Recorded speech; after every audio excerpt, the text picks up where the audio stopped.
Tick-tock, time to rock. Good evening, good morning, good afternoon to all the Christians, the Muslims, the Jews, the atheists, the agnostics, the Hindus, the Buddhists, everyone all around the world who's watching right now. Thank you for joining us. This is the first time I've been live with Islam Critiqued, a.k.a. Colin. How you doing, Colin? I'm doing great, David. And as soon as I turn the YouTube video down, I need to mute that. Yeah, I'm doing great. Glad to be here. Thanks for having me. Awesome. Just let me check everyone hear us clearly. Just make sure it's good to handle these things at the beginning. All right, so we wanted to get together for a little while now for a live stream, and tons of people have asked me to get you on for a live stream. A lot of them are girls. So it's those I think it's those piercing blue eyes that they want to see on the live stream. Hopefully it's something a bit more in depth than that. But, yeah. Hopefully it's the content. Now, I think we have to what do we have here? Mystic says, David with no facial hair is so strange. Yeah, I know. I feel naked without any facial hair. Just so you guys know, that was for a Jeffrey Epstein video. Jeffrey Epstein didn't have facial hair, so I had to cut off all my facial hair to play Jeffrey Epstein in Muhammad Meets Jeffrey Epstein. And whenever I get around to editing that will be up. All right. I can't think of what Epstein and Muhammad had in common, so I can't wait to see that. We really couldn't figure out where to go with that one. I mean, there's no parallels whatsoever there. Vocab actually wrote that script, which is cool because we have slightly different senses of humor. So people who watch them can notice there are kind of there are differences in the way we script out our episode. But Colin, of all the different things you could do in the world, just so everyone knows, we have some topics that we're going to get to. But it's just good in case anyone isn't familiar with Colin and the work he does. Have a little introduction here at the beginning. But Colin, of all the things you could be doing in the world, why are you making videos about Islam and the origins of Islam and things like that? Sure. Well, there are a lot of different reasons. Originally, I saw your debates a long time ago, along with several others. Perhaps that was what sparked my interest because I kept hearing Islamic apologists saying different things, disagreeing on some pretty key issues. And I thought, there's a way I can get to the bottom of this. And I'll just read the text for myself. And so that's what I started doing. Over time, just developed a love for Muslims and a desire to reach them.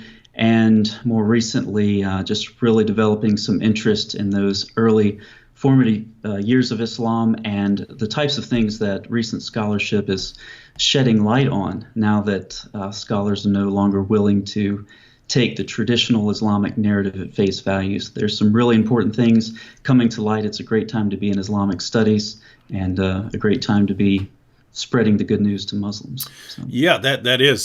These are really, really awesome times. And I point this out a lot. Guys, it's very easy to look around the world and you got persecution in Muslim lands and you've got all sorts of horrible things going on in the world. And it's easy to look at that, the terrorist attacks, the groups like ISIS and Al-Qaeda and so on. It's easy to look at all that and get discouraged. But man, if you really want to refute Islam, whatever background you're from, whether you're Christian or atheist or whatever, if you want to undermine and refute Islam, or if you want to reach Muslims with the gospel, there is no better time in all of history to be in, my friends. These are really, really cool times. Now, absolutely, and the internet. That's the cool thing about this whole internet thing is. Have you read the video on dreams and visions? Is Jesus awakening a Muslim world? I don't know if you've read that or not. Definitely recommend it to the viewers as well. Just a really good book about the way that Jesus is appearing to Muslims in dreams and visions, and he has stories from all over the place, from Jordan to Saudi Arabia, Iran, Iraq, and it's interesting, and it really just gives you a kind of a kickstart, if you're getting tired of this whole YouTube thing, because so many cases these Muslims, all they have is the internet or TV or radio. So there's this woman who she asked this missionary, "Can I worship Jesus in the bathroom. And the guy's like, what are you talking about? She was still married, but she was an apostate from Islam. And her husband was still a Muslim, and she's in deep trouble if she's found out. So what she did was she took a radio and she hid it in her bathroom. And when she thought the time was safe, she would go in there and she would listen to Bible reading or sermons or something like that. But so many times these stories will have not only the radio or the TV, but the internet. And honestly, with some of these people, the internet is the only way they get sort of a glimpse of the outside world, and the only way that we can, inject new material into their plausibility structures and start to change the way they think about their religion. So it's a great time, and it's also a really important thing to do. The Great Commission it's online now as well. So. Yeah, actually, that's one of my goals for not right at the moment, but sometime later this year, and especially next year, will probably be one of my main, possibly my main focus is making sure that there's an online place that all the apologists trust, that we can direct Muslims to who in their own lands aren't safe going out to church. How can they have online fellowship, basically online church in their homes, where they don't have to go out and actually be in danger where they're from? Because it's just it's kind of an ongoing problem over the years that, I see all these people regularly saying, hey, David, I just left Islam, I just became a Christian and so on. And I'm looking at it and this guy's in like Saudi Arabia or something like that, or Iran or something. I'm thinking, gosh, what do I tell this person? So it's kind of a little situation where, these people are converting, but I don't know who's, discipling them or who they're going to end up with and stuff like that. So has to be kind of more organized, right? Like more organized, like here's all the material refuting Islam. Here's all the material showing that Jesus is Lord. Now that you've converted, here, make sure you're grounded in the basics of theology. Make sure you're grounded in the basics of apologetics. And if you're in a place where it's not safe to actually go out to other, be part of a fellowship and to be discipled, we'll make sure that you have everything you need online. And so, that's really important. And it seems so abstract. You and I know, and everyone else who does this, you sit here and you look at a camera and you talk and blah, blah, blah. There's an ex-Muslim woman in a bathroom, listening to these videos. Yep. There's a man somewhere who's hiding in a closet or his bedroom, listening to these videos. And so it really makes a difference. So it's not as abstract as it feels.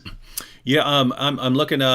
What's cool here is there are lots of other people who want to get involved. So we had Reason Answers Apologetics videos said. Act 17 Apologetics got me interested in Islam, and Islam critique convinced me to start a YouTube channel.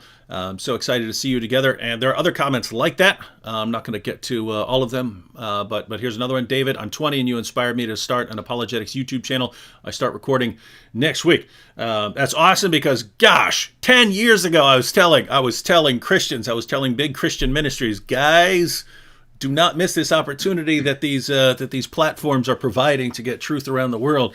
And it was, come on, that's just passing phase, David. And now, fortunately, everyone wants to jump in there. So cool times. Shout out to Oliver Kennedy in the super chat. He said, "God bless, keep up the great work," and Stevie AF as well. All right. So, there is one more. There is one more issue that we have to. There was one more.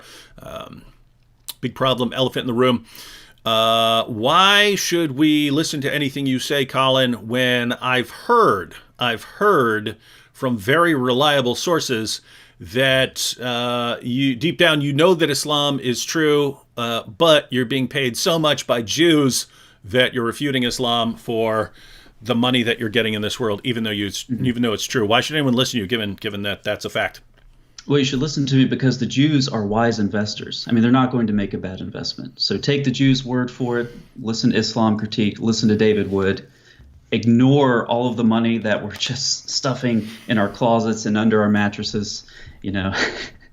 That's why you should listen. I'm actually sitting on a big big bag of money that Jews gave. And guys, if you if you don't know what we're talking about, anytime anyone criticizes Islam, the response you get from lots of Muslims is you're doing it to get paid. Guys, I have a PhD in philosophy. I could be living a nice, comfortable life as a philosophy professor. I would love doing that every day. I'm doing this because someone has to do this, as much as it sucks to be threatened with death regularly, to be threatened with having your wife raped and everyone killed and your kids killed. As much as that sucks, someone has to do this. But notice the mentality.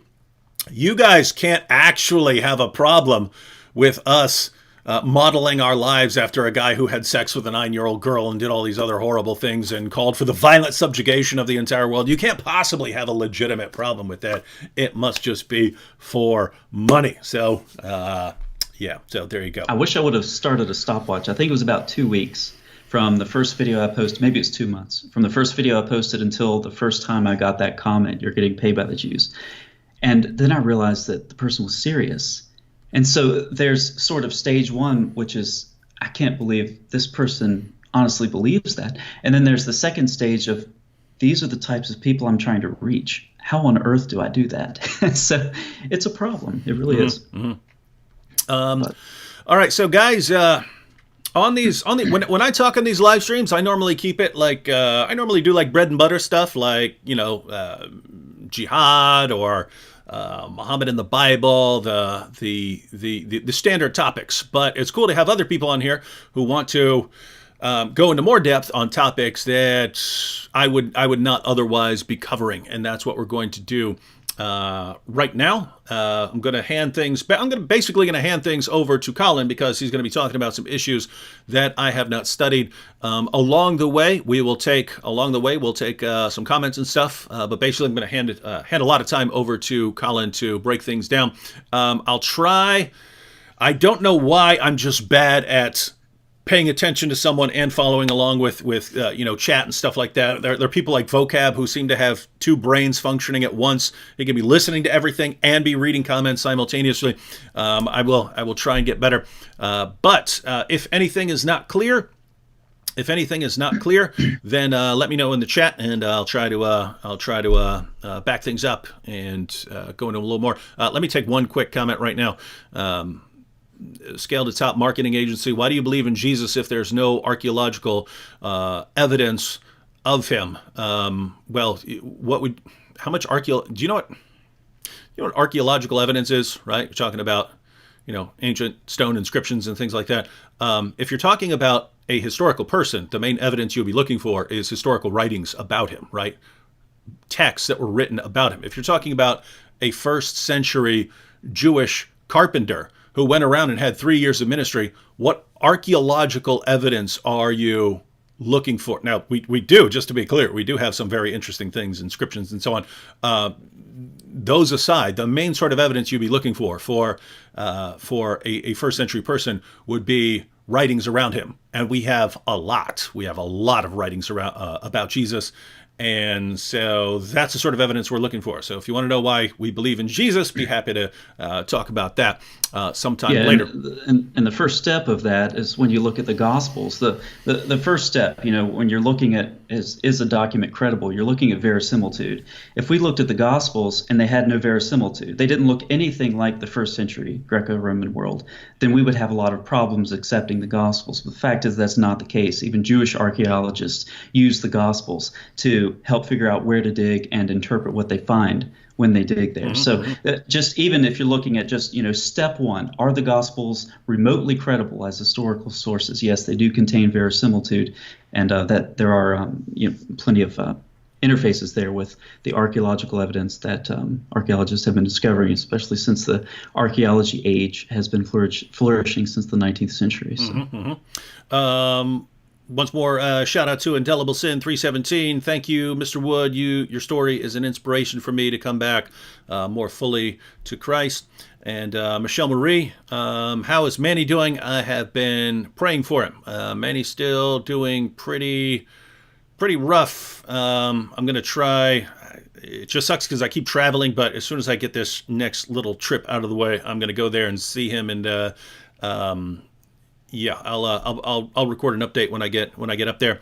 And Jan Kass said, I recently came into contact with a new secret believer in Turkey, baptized in secret last Saturday, came to faith due to Nabil and David. He can read his English Bible because his parents can read English. That is awesome. And, it's just cool. We hear about all these Christians in the underground church and being, baptized and so on. And just going to be awesome when there are so many of them, that the government can no longer stop them. So awesome times. All right. So we are going to start with everyone's favorite topic, eschatology. And I'm kind of tongue-in-cheek, but I also know it's true for a lot of people. They love hearing about eschatology, which I almost never talk about beyond, hey, we win or something like that, or talking about some of the things Muhammad said about the judgment. But don't go into a lot of detail. But for some people, that is a very, very important topic to them. So why would you want to be talking about eschatology right now? Yeah, well, you're watching the live chat. I'm not. But when you said the word eschatology, did like 400 people just sign off, or are we still okay? Especially over the last couple centuries and the recent decades, the renewed look into the earliest formative years of Islam has been revived. It's really interesting stuff. And so when you stop taking the traditional Muslim account at face value, you begin to ask, what were the earliest proclamations of the messenger, later known as Muhammad? What was the earliest proclamation in the Quran? What were the earliest proclamations in the Hadith? If you wanted to go back to the very beginning. It's really interesting stuff. So we'll set all of the immorality issues aside, and we'll talk about theology and eschatology. What we're going to see is that there is a very healthy strand of imminent eschatology in the Quran. Then we're going to see that people in the Quran respond to it. The messenger backs off a little bit.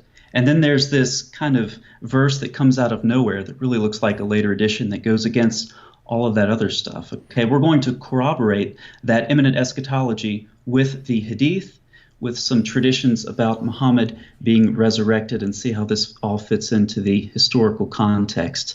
And we'll see that the only thing that's missing in Muhammad's eschatological picture was an antichrist, which actually wasn't missing at all. And we'll go into Merkabah mysticism for that. So Muslims who are watching, it's a little bit tedious, but if we only cite one verse or two or three, Muslims will say we're proof texting. And we don't want any of those accusations. So I'm going to go through several verses from the Quran that talk about imminent judgment. So if you will, just, wipe your canvas clean and think with me as we sort of paint a picture of Muhammad and what his earliest claims were. I think it makes sense if we see him as a very charismatic individual who believes that the end is near and it's going to occur within his lifetime and within the lifetimes of the hearers of the message of the Quran. So, imminent judgment, Surah 15:3. Lead them to eat and to take their joy and to be bemused by hope. Certainly they will soon know. 16:1. Allah's commandment has come, present tense. 16:77. The matter of the hour is but as the twinkling of an eye, or it is nearer. Surah 21:1. Their reckoning has drawn near to men. 26:6. Therefore the news of that which they mock shall soon come to them. 40:18. The day of the impending ...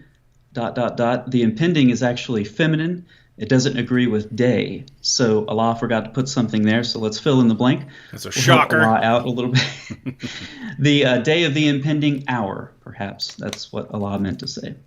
Surah 40:70. They, that is those who criticize the messenger, they shall soon come to know. 53:57 is my favorite. The near event, the near event draws nigh. Literally, it's the impending is impending. Surah 52:7-8. Most surely the punishment of your Lord is about to fall. And 54:1, the hour has drawn nigh. Are you picking up on this, David? Do you see how close judgment is? Sounds pretty close. Surah 36:49, it will seize them while they are still disputing. 67:27-29, but when they shall see it, nigh the faces of those who disbelieve shall be sorry. And it shall be said, this is that which you used to call for. And then blah, blah, blah. So you shall come to know who it is that is in clear error. 78:40. Chastisement is near at hand. 75:34 through 35. Not even Sam Shamoon could do all this, could he? Nearer to you is destruction, and nearer again. Nearer to you and nearer. That's my favorite one. Now there are some objectors. Okay, we have some objections. 13:6. And they ask you to hasten on the evil. So these are people who are mocking the claims of the messenger. And they're saying, bring it on, bring it on. Surah 22:47. And they ask you to hasten on the punishment. 26:6. Therefore the news of that which they mock shall soon come to them. 29:53. They shall ask you to hasten on the chastisement. And that's repeated in 37:176. And then Surah 76 through 7. They think it to be far off. We see it nigh. So, clear picture, imminent eschatology, and then we have some who are mocking the messenger. Then, as a response, we see some hesitation on the imminence of the judgment. So, 17:51, maybe, this is the messenger speaking, maybe it has drawn nigh. Maybe. 27:72, maybe there may have drawn near to you somewhat of that which you seek to hasten on. 33:63, perhaps the hour is near, and that's repeated in 42:17. And then we have this kind of oddball verse, 72:25, say, I do not know whether that which you are threatened to be nigh, or whether my Lord will appoint it for a term. This actually, some scholars have said this really looks like a later addition to sort of cover this imminent eschatology, which was never actually realized. There are no later additions? What the heck? Come on, man. Which part of perfectly preserved right down to the letter didn't you understand when you read it in all those Muslim texts? Yeah, all right, go ahead. It's interesting. I didn't read it in all those Muslim texts. That's part of the problem. But one of the later editions. So these are corroborated by the Hadith, and there have been scholars over the last century who have done a lot of work in the Hadith collections, and the problem becomes when you do all of this work looking for the historical core. Where is the historical core of this information? You end up with so little, especially in the Sirah, that by the time you're done, scholars are saying, is it really worth the time we're putting into this? But some work that has been sustained over the last century is looking at the Hadith collections and saying, okay, what are the earliest traditions? Which ones most plausibly go back to the messenger? And Shoemaker actually has a whole bunch of these all combined together for us. So I'll just read through some of these. This is from Stephen Shoemaker's book, The Death of a Prophet.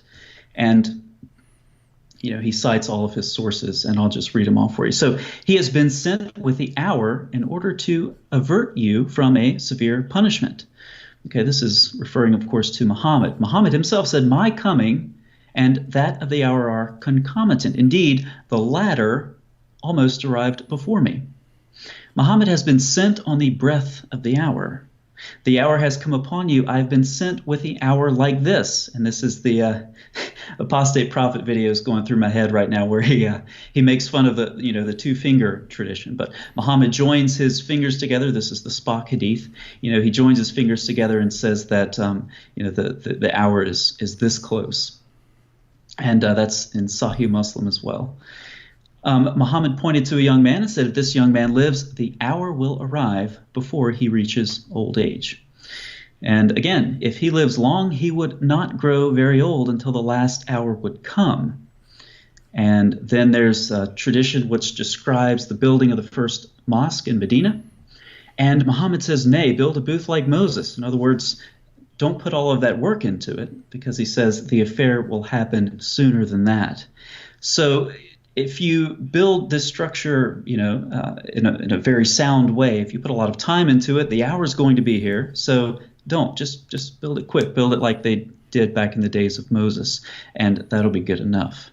So we have, how would I rest happily, knowing that the man has taken the horn in his mouth and waiting for the order to blow.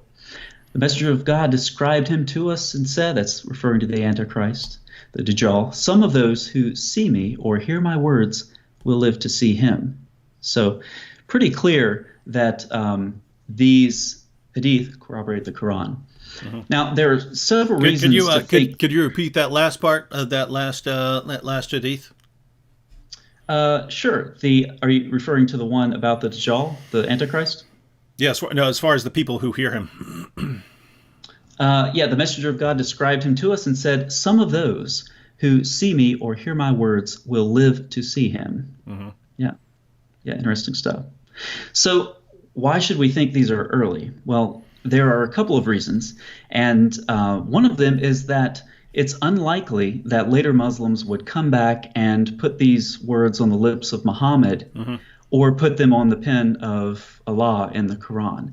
It's highly unlikely that Muslims would do that because these traditions actually became very problematic, to put it honestly. And I can't even read Tabari's treatment on this, but because it's so funny. But scholars have pointed out that this goes back to an early core of tradition that apparently Muhammad proclaimed, and it goes back to that early important time. And the evidence is that the Muslims didn't just jettison it when the hour didn't come. They didn't just toss it.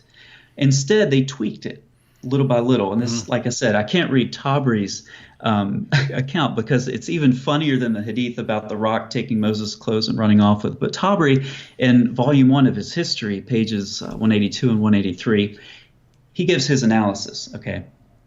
So he says, obviously, when you look at your index finger and your middle finger, and he measured them, and the index finger is 1/14 shorter than the middle finger, and if you do the math with numbers for the age of the earth, which I think he got from Jewish tradition, then clearly the time period that Muhammad was talking about was 500 years after the time that he made the proclamation. So Tabari was dumb enough to say that, but he was smart enough to put that outside of his lifetime. So if you do the math, it's like 200 years after Tabari died, after the term of his natural life. So smart. He makes this prediction, but it's far enough that nobody's going to falsify it in his lifetime. So pretty interesting. Yeah. All these guys, and you have different groups, prophesying the end of the world and stuff. On the one hand, you have to think they're silly, but on the other hand, you have to respect them when they're like, nope, June 19th, 1 year from right now, is that's when it's going to happen. That's when the return is, right? I mean, because they are putting themselves out there, unlike Tabari. But go ahead. Yeah. But when you think about, once again, we're painting the portrait of a prophet he's very charismatic, and he believes that the end of the world is coming. And part of this is the theological context of the Quran, because the question is asked when the Quran talks about messengers. There have been messengers sent to everyone, and where are all these messengers? And there end up being, I don't know, a couple 100,000 of them. The reality is that the Quran is very centered on its place and its time. And there's this tradition of a cycle of destruction, actually, and it's one of those things like the story of Adam and Iblis that you get tired of reading because it occurs so many times. But there's a cycle of destruction, the people of Ad and Thamud and Noah and Midian and blah, blah, blah. And if you read the Quran, and it's tedious because of this cycle of destruction. But the short story is that the Quran pictures a group of people, successive groups of people who inhabit the same geographical region, which is where the Quran puts its hearers. Very clearly, the geography of the Quran is northern Arabia, just south of the Dead Sea there, in that area. And so the Quran imagines that all of these people that it describes, the people of Ad and Thamud and so forth, they're all inhabiting the same geographical region, and they've all been successively destroyed by Allah. And this destruction is coming for them again. Okay, so that's sort of the theological context that I think contributed to the messenger believing that the end of the world was going to occur in his lifetime. But there are also some historical factors, right? You think about this, the geography of North Arabia. I mean, what's happening around the 7th century and what had been happening? You think about the warring of the superpowers, right? The Byzantines and the Persians. What's one, especially if you're influenced by Jewish whatever, interpretation, mysticism, and we're going to see all that in this live stream. If you're influenced by, these Jewish traditions, War's a big one, right? And so the Byzantines and the Persians had been warring back and forth. What else do you need? You need some natural disasters. Dan Gibson has pointed out the prominence of earthquakes in this region of North America. So we have wars, we have earthquakes. What else do we have? We have plague, right? The plagues just rocked the urban areas, the crowded, city areas, especially of the Byzantine Empire. And when you read about the people who were killed in these plagues, the numbers are just staggering. And so the sky is falling. In Muhammad's day, he's been influenced by this tradition that we see in the Quran regarding the cycle of destruction, and he thinks it's coming for him as well. Another eschatological element that you need, of course, is resurrection. And it's interesting that Muhammad seems to have had his resurrection, or at least legends of it. One thing that we have to do when we see this massive gap in Islamic literature from the 7th century on to the time of the Sirah and the Hadith is turn to other literature, other contemporary literature.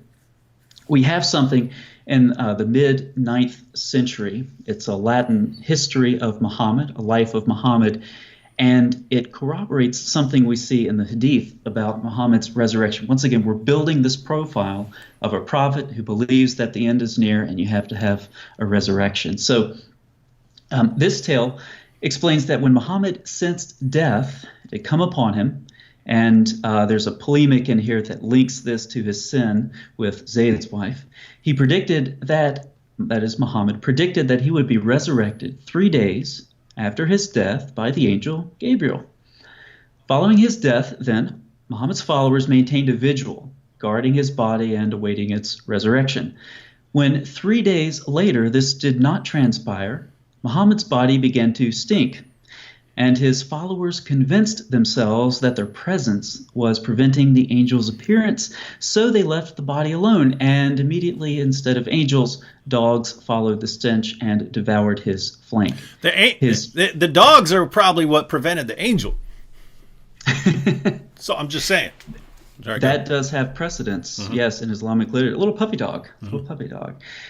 So this is also a similar story that's told in a Syriac version, and where Muhammad had proclaimed himself the Paraclete, and so his followers expected him to arise after 3 days. Now, Muslims are listening to this going, that is nuts. That's utter nonsense.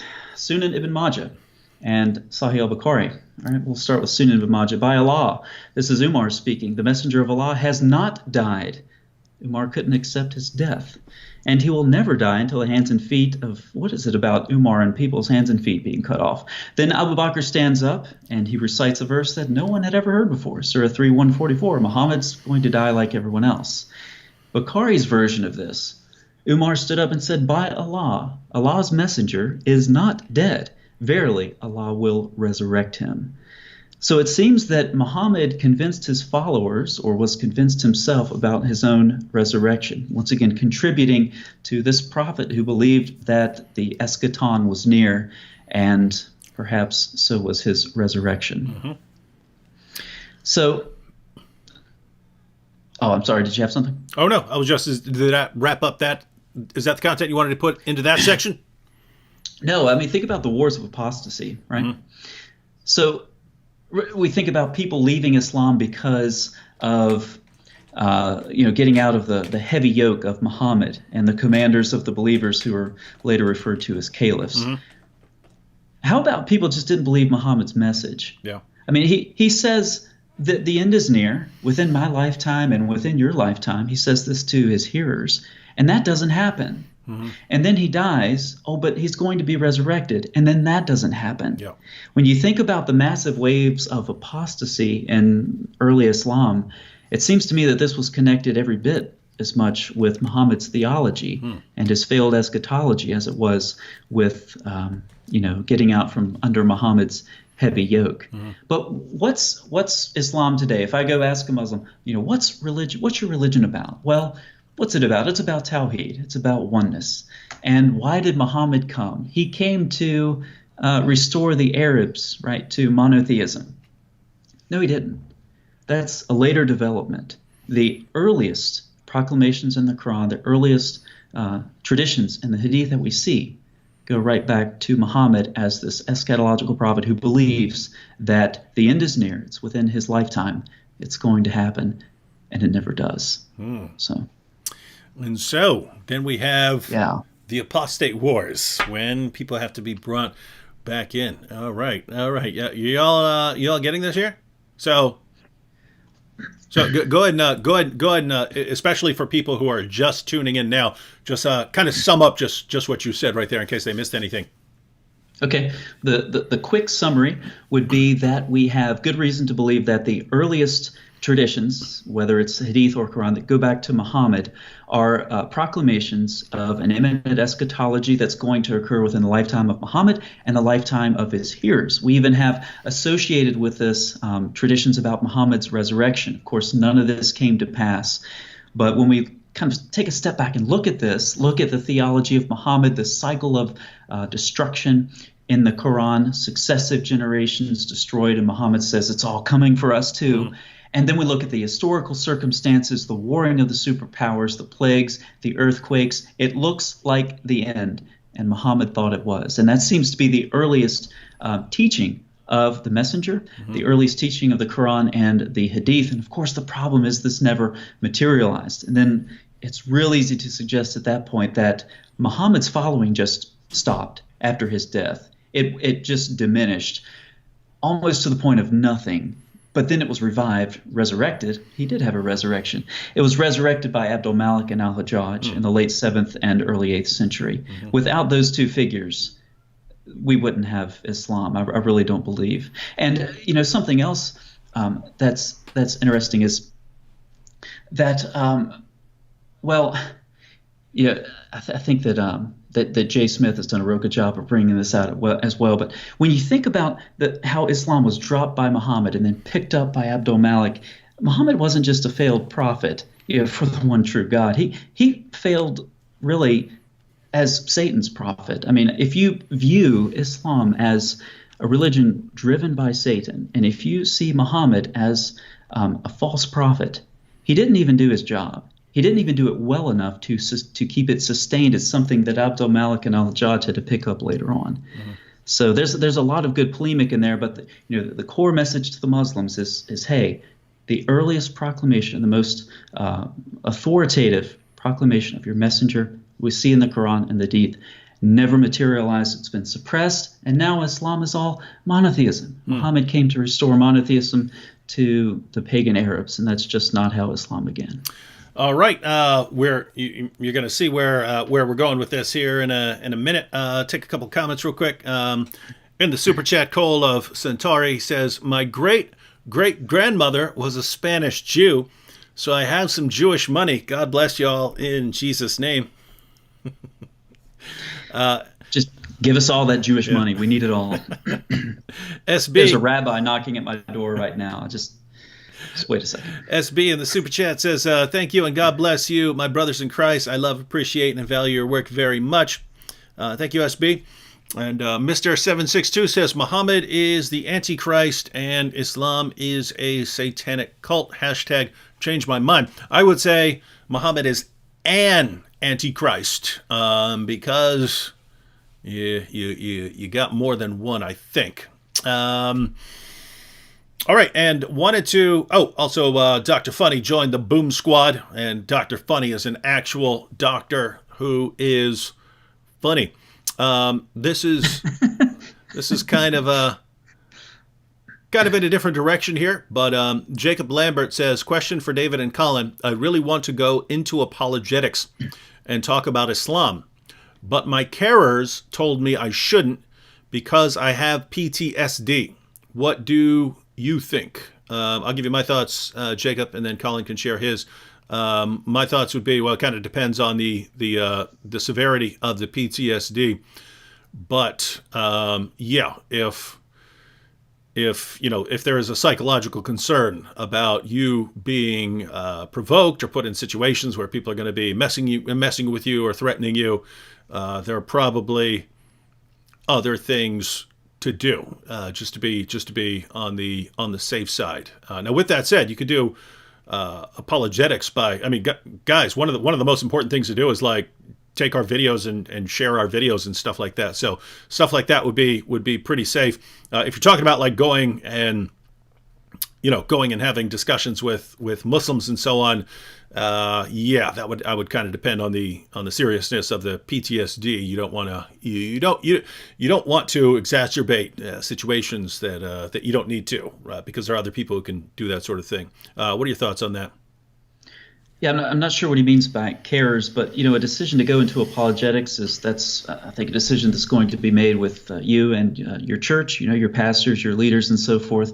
But really, at the heart of it, what is apologetics? Okay, apologetics is not a separate discipline. Mm-hmm. You don't have biblical studies over here and then apologetic studies over here. That's not how that works. You have biblical studies as the foundation, and then apologetics emerges organically from good Bible study. So in the sense that I define apologetics, yes, do apologetics, because apologetics is nothing more than solid Bible study and the sort of understanding that arises from it. So go do your apologetics. As it relates to, public apologetics, obviously we don't know the details, but talk to the leaders of your church. They'll be able to help you out more than we can. Mm-hmm. One more here. David the Goliath said, do you think Muhammad and his wife Khadijah may have followed some form of Christianity before Islam, and Muhammad misunderstood terms like son of God to mean a literal son? There's no question that Muhammad misunderstood terms like son of God, but I think the question is, could this be connected to Muhammad's wife Khadijah following some form of Christianity? You have any thoughts on that? It could be. I tend to, when I'm doing source critical work, not connect it to a specific person, because I don't know how Muhammad received these sources. What I do is connect it to a specific text. Okay, so if I'm looking at the Abraham traditions in the Quran, I'm going to go back to Genesis Rabbah. If I'm looking at the story of Joseph, I'm going back to Midrash Hagodol and Midrash Tanhuma. That's where I'm going to. I'm not really looking at this from the perspective of okay, which person did this come through? Because I don't know what that person studied. I don't know what they were exposed to. But if I do see parallels within the form and the words, like we're going to see here in our Merkabah mystical exegesis, if I see that kind of thing, that's what I latch on to. And building parallel after parallel, eventually it becomes clear that there's some borrowing going on. But as far as individual people, I don't try to attach my source critical arguments to a specific person. Mm-hmm. Yeah. So the idea of Khadijah following some form of Christianity, this would have a lot to do with her cousin Waraka supposedly being someone who translated the gospel into Arabic, and is basically one. I just don't know how much we can trust a lot of these sources. So that's one. Two, there are all kinds of sources for, if we take the basic Islamic timeline of who Muhammad was and the people he was around, there are all kinds of people who would have been an influence on Muhammad. So if he's going around with the caravans earlier in life, well, he has all kinds of people to talk to. Later, he has a sex slave named Mary the Copt, so she would have had Christian traditions and so on. So it's basically the Muslim sources are a mess, and the life of Muhammad is a mess, and his teachings are a mess. And we look back and say, what are the origin of these teachings? It's just kind of all kinds of places, so all kinds of possibilities. All right, so do you ready to continue on to the next issue? On through the mess? You just said it's a mess. It is a mess. We're about to get into a mess for sure. All right, so for those who heard the word eschatology and were like, why are we going to talk about eschatology? Get ready, because we are going to talk about mysticism. Yeah, fascinating. What was missing from Muhammad's eschatological worldview in our previous segment? Well, an antichrist. If you have an antichrist, you are surely at the end of the world. And there's a figure in Islamic tradition. We're not going to talk about the later developments of this figure. We'll just talk about it as it relates to Muhammad's life. But there's this figure that Muhammad was actually uncertain whether or not he was the Antichrist. Really interesting stuff. So we'll just start with introducing Merkabah mysticism to some who watch my channel. You'll be familiar with this. though I think this discussion will still help you out a lot because it's a complex mess, as David put it. And, we'll just start with sort of an introduction. Okay, so we'll start with the word. Merkabah just refers to chariot or a throne chariot. It's a Hebrew word. It's spelled with a B-A-H at the end most of the time, but the B in Hebrew doesn't have something called a dagesh. So it's pronounced Merkavah with a V sound. But if you type it in Google, for whatever reason you'd want to do that, you'll spell it with a B as in Merkabah. So like I said, it refers to a throne chariot. And Merkabah mysticism is something that draws off of esoteric, mystical exegesis of passages in the Bible like Ezekiel 1. So Ezekiel 1 just, it's a very interesting vision there that Ezekiel has. He's in exile. And to put it briefly, he has a vision of God on his throne. Really important that Ezekiel sees this because this is, as I said, during the exile. The temple gets destroyed and so forth. And you have all of these people now, some of them still faithful, but they're outside of the Holy Land. They're outside of the borders. In the ancient Near East, gods were often limited by geographical boundaries. And so if you go from one region to another, you cross the boundaries. Now you're in the territory of God A, B, C, and D. You pay your respects, you pay your homage to them. Ezekiel's outside of the borders of Israel, but he sees God on his throne. God is still sovereign. Moreover, God's throne goes wherever he wants it on a whim. So God is enthroned over the whole cosmos. This is what Ezekiel sees. It's a really important message. This is the earliest form of mysticism that we see emerging in the Tannaitic period. That would be starting about the 1st century. A lot of these traditions are related to or go back to Rabbi Akiva, very big name, obviously. I'm sure most people watching are familiar with Rabbi Akiva, once again spelled with a B-A at the end, but pronounced with a V. And the goal of the Merkabah mystic was to see what Ezekiel saw, to put it short. The temple was destroyed, obviously, in Ezekiel's time. When else was it destroyed? It was destroyed in AD 70. The temple was destroyed. Ezekiel saw a vision. The temple was destroyed in AD 70. Some rabbis started this mystical exegetical tradition.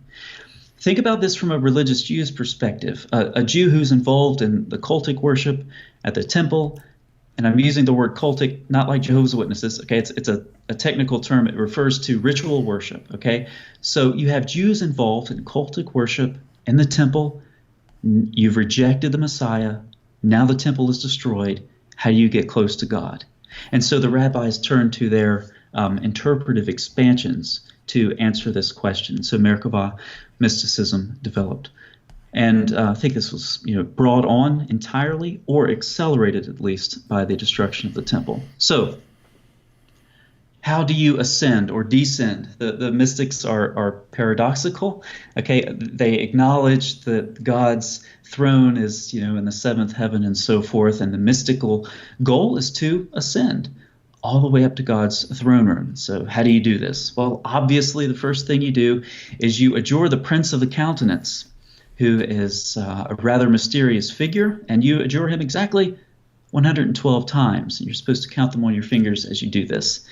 There is a list of Hebrew consonants. Of course, Hebrew, you have the consonants, and then you point it differently, and it sounds differently. You vocalize it differently because you change the vowels.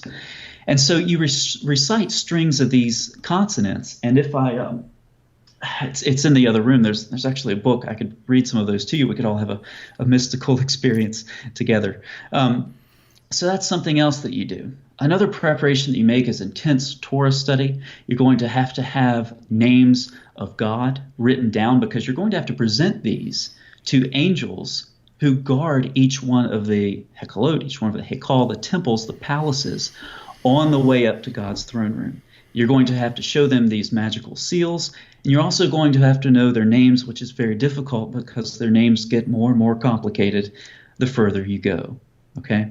So some of the things the mystics would do is they would cloak themselves. Does that sound familiar? They would induce these sort of trance-like states and mutter to themselves and so forth. There's somebody else who did that. I can't remember who it was. But anyway, we'll get to that. He's joking. He's joking, ladies and gentlemen. Go ahead. Everybody's like, Book of Revelation, Sahih Bukhari. Brief intro to mysticism. Any questions that you see, or anything I kind of left out to describe the origin, what prompted Merkabah mysticism, the time period where it originated? Or you think we're clear on that, or no? Yeah. Any questions on how to adjure the prince of the countenance or anything like that? I'm kidding about that one. No, I think we're good. Should we take a couple comments real quick? Okay. Great. Oh! I'm sure there's there's some entertaining ones. Sure. Oh no. That's I try to get the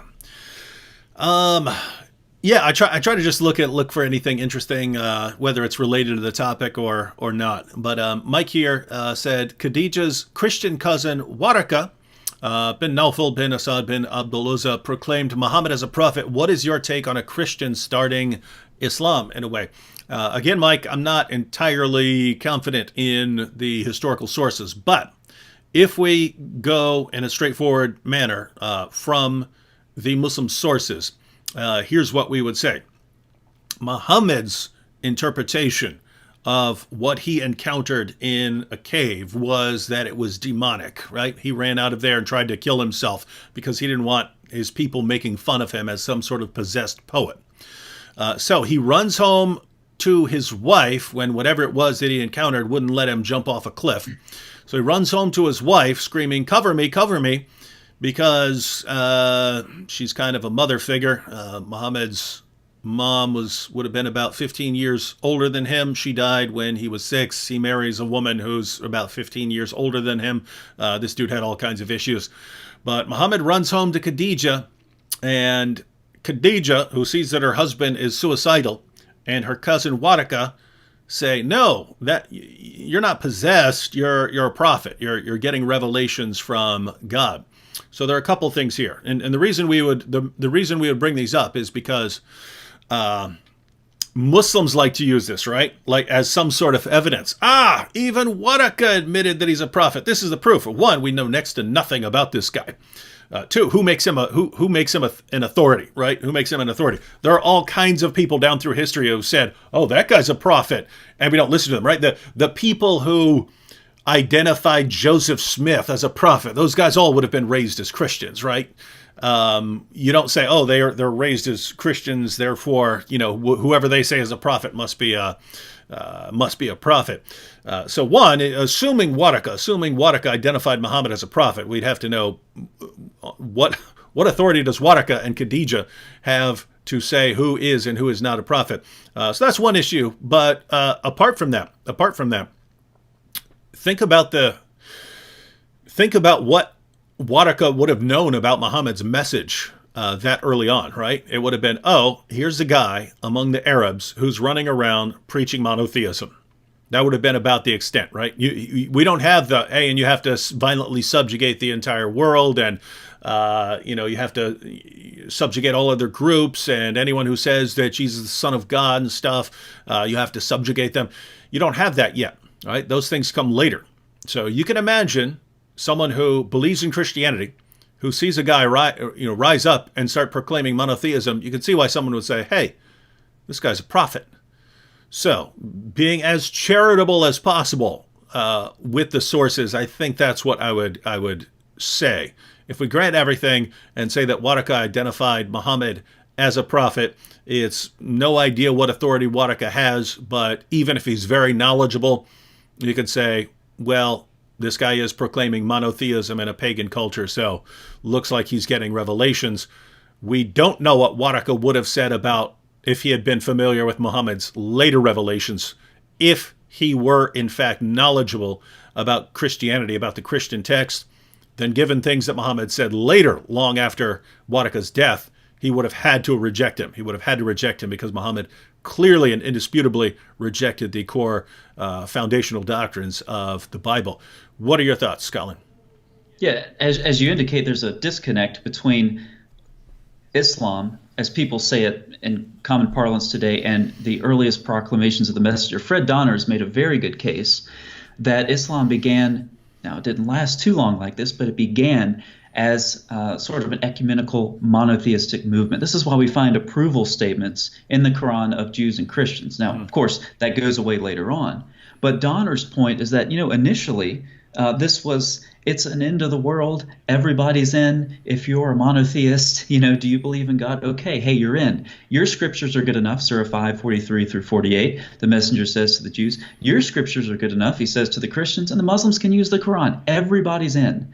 And so, yeah, I think early on it was this sort of universal, once again, an ecumenical movement. And so it wouldn't have necessarily met with resistance from Christians or Jews. Now, that changed, obviously, very quickly. I think it was a very short experiment. But so there's a disconnect there when you say that someone else started or a Christian started Islam. Well, Islam then isn't what it is now. So I think the question's moot in that sense. Mm-hmm. Here's one from our good Muslim friend, Abdul Rahman Muhammad. He said, compare the Quran to the Bible. So this is when we said Muslim sources are a mess. Compare the Quran to the Bible. What's a mess? You believe that God died? Really? God died? He was tortured by his enemies? What a mess, the Bible or Quran. If you're going to make fun of Christian doctrine, you should at least accurately state it or try to understand it. The claim is not that God, as he exists in eternity, somehow died. It's that God entered into creation, took on flesh as Jesus of Nazareth, and it was for a purpose. It wasn't just he accidentally fell into the hands of his enemies. It's basically God's justice is perfect. All sin has to be punished, but God's love and mercy are also perfect.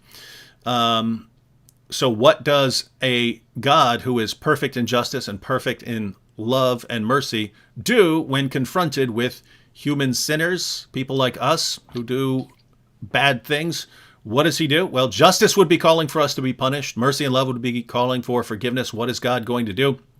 In Islam, the solution to this problem is to reduce and diminish God's attributes so that Allah just isn't very loving. He doesn't love unbelievers. He doesn't love all kinds of people. That's really the main reason that people like Abdul Rahman here have in understanding the Gospels. They don't understand a God who would actually love them enough to do something like that. Allah just isn't that loving. But at the same time, Allah's justice is all messed up. Allah can just let some sins slide if he wants. He can just say, I'm just not going to punish all these things. Or, as he does, according to Muhammad, he can take the sins of Muslims and put them on the backs of Jews and Christians. Allah's justice is all over the place. But in Christianity, God's justice and love and mercy are all perfect. And so the solution to the problem of sin, God being confronted with human sinners, is that God decides to pay a debt that we owe, so that at the end of time, whatever you want to say about Christianity, at the end, all sin has been punished, every last bit. Justice is perfect. And yet, look at what God did for us so that we could have forgiveness. Love and mercy are perfect. And so, Abdul Rahman, where's the mess? I mean, you have this prophesied in the Old Testament. God told us ahead of time that this was going to happen. Then it happened. It's confirmed by the guy who lived the most miraculous life in history. It's confirmed by endless witnesses, and your response is, oh, it's just a mess. What you mean is you don't like it. Your thinking has all been completely clouded by Muhammad, and therefore it's all a mess to you. But that's your problem, right? That's your problem. When we're talking about the Quran being a mess, we're talking about something completely different, right? If we're talking about Islamic theology being a mess, yes, Islamic theology is a complete, utter, total mess. But we're talking about things like the sources and where we're getting those sources and the history. It's all one big massive mess. Even the Quran, right? It's a big disorganized mess. It constantly brags that it's perfectly clear and you don't need to go outside it to understand it, but you do. You can't understand it. It's not even arranged in chronological order. You've got passages that cancel other passages. One big massive horrible mess. So that's a fact. Just keep in mind, though, when you're calling the Bible a mess, you're also talking about a book that your Quran confirms. Your book, your Quran, affirms the inspiration and the preservation and the authority of the Jewish and Christian texts that you just called a mess. So your book affirms what you call a mess. That is sad, dude. You need to repent. You're going to face Allah for rejecting his words one day, according to your beliefs. Anything you wanted to add to that there, Colin? I just wanted to. Well, he's been running his mouth in the chat, so I just wanted to get off that, even though it's kind of a tangent. You focused on what God did, and that's the key, and it's put very, very straightforward in Romans 3, and this is verse 26. It was to show his righteousness at the present time, so that he might be just and the justifier of the one who has faith in Jesus. What biblical theology does is that it puts the solution to the sin problem where it needs to be, and that's in God's realm. When we sin, we are out of God's presence. God is life, and so death follows. We have to die. Jesus took that death on himself, and he had to do that as God so that he could be just and the justifier. It's not something that we can do. Our sins are an offense before God, and they need to be made right in a way that God approves of. When it comes to the Islamic doctrine of sin, I'm really not sure, but it seems to me something like when Muslims die, they're tortured in the grave, and then they cross over the bridge over hell. They may or may not make it, who knows, but either way, they're going to have massive thorns tearing at their flesh as they cross, and then when they cross, they are going to retaliate on other Muslims for the sins committed in this life, and then they will be purified from the sins committed in this life, and then they may get into paradise depending on if they make it past that 1 cubit line that Muhammad talked about where you could still go to hell. So when we think about the doctrine of sin between Christianity and Islam, I'm still going to maintain that the doctrine of sin is a mess in Islam, and the Islamic texts are a mess in Islam for a whole variety of different reasons. But seriously, though, to this person, God is just and the justifier. In biblical theology, the problem of sin is put in the realm of God. That's where it needs to be, because he's the only one who can provide a solution for the sin problem. So in a nutshell, for the Muslims, you are not righteous enough to live in the presence of God. That means if you are ever going to live in the presence of God, you need a righteousness that does not come from yourself. You need a righteousness that comes from somewhere else. The gospel is a message about how God gives you his righteousness because you're not good enough on your own. In Islam, you're kind of on your own, in which case you are pretty screwed. You're in all kinds of troubles, dude. You're in all kinds of trouble. And what do? You make fun of it. You make fun of the Bible, and the Bible affirms, the Bible is affirmed by your book. Quick shout out to Nate Lawrence, who joined the Boom Squad, the greatest group in the history of humanity, and Theosis Redneck in the super chat who said, for commercial viability. But those of you who don't know what he's talking about, YouTube said it reserves the right to just cancel channels based on whether they're commercially viable. There's no reason for YouTube to do that except unless they're planning on banning lots of channels down the road based on their content and they want a justification. There is a quick comment here from Jimmy Kahn. Jimmy Kahn, when I was talking about the Bible, said it's abrogated. I assume he's saying that according to the Quran, the Bible's abrogated. Jimmy, if the Bible's been abrogated according to your Quran, then Allah is the worst communicator in all of history, the most absolutely horrible communicator ever. And that's what you're just telling me right now. Because Surah 5, verse 43, the Jews come to Muhammad to judge a dispute that they were having. Allah says they come to Muhammad. So they come to Muhammad. They're saying, Muhammad, would you judge this dispute we're having? Allah says, why are they coming to you when they have the Torah? And then he tells them if they don't judge by the Torah, they're in rebellion against God. Does that sound like it's been abrogated, that it's no longer in play? Because it really sounds like Allah is saying, Muhammad, why do they need you when they already have their revelation? Right? Just a few verses later, directed towards Christians, Allah says, let the people of the gospel judge by what Allah has revealed therein. If any fail to judge by the light of what Allah has revealed, they are no better than those who rebel. And the next verse says that Muslims judge by the Quran. So if you actually read your book, which you obviously don't, Jimmy, if you actually read your book, you'd find that the position of the Quran is that Allah has sent prophets into all the world, And this actually ties into some of what we were talking about earlier, the eschatological view and so on. The Islamic position is Allah has sent prophets into all the world. This is what you get if you just read the Quran and don't put your own ideas into it. Allah has sent prophets into all the world. Different groups have their revelations. The last group to receive their revelations were the Arabs. They didn't have a book in their own language. They were the last group. Everyone else had a prophet in their own language except the Arabs. And Allah realized that the Arabs on the Day of Judgment would have an objection. They'd be able to say, wait a minute, why didn't we have a revelation? We would have served God better than all these other people if only we'd had a revelation in our own language. So Allah says, all right, I'm giving them Muhammad to give them a revelation in their own language. That way they won't be ignorant. But now that Muhammad has come, now every group has their revelation, and each group needs to judge by its own revelation.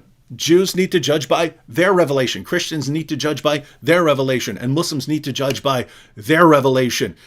And so that's the position of the Quran. What happened was eventually Muslims started going out and actually looking at these other revelations and realizing, these don't line up with Islam at all. They must have been corrupted. Even though according to the Quran, no one can change Allah's words. No one can change Allah's words. The Bible, the Torah, the gospel were still authoritative for Jews and Christians. Makes no sense if they'd been corrupted.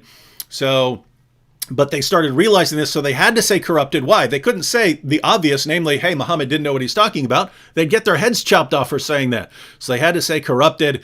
But fortunately, Jimmy, we're not in that position. We can look at Muhammad and say, okay, Muhammad thought that all the other revelations line up with him. They don't. According to Muhammad, no one can corrupt Allah's words, but Muslims today say everyone's basic. Is there anyone who hasn't corrupted Allah's words? Because based on what Muslims tell us, every group that's ever existed except Arab Muslims, everyone has corrupted their revelation. So massive problem. This is totally incoherent. And by the way, Abdul Rahman, this is exactly some of the stuff we're talking about when we say that the Quran is a mess. Your book affirms scriptures that completely contradict your book.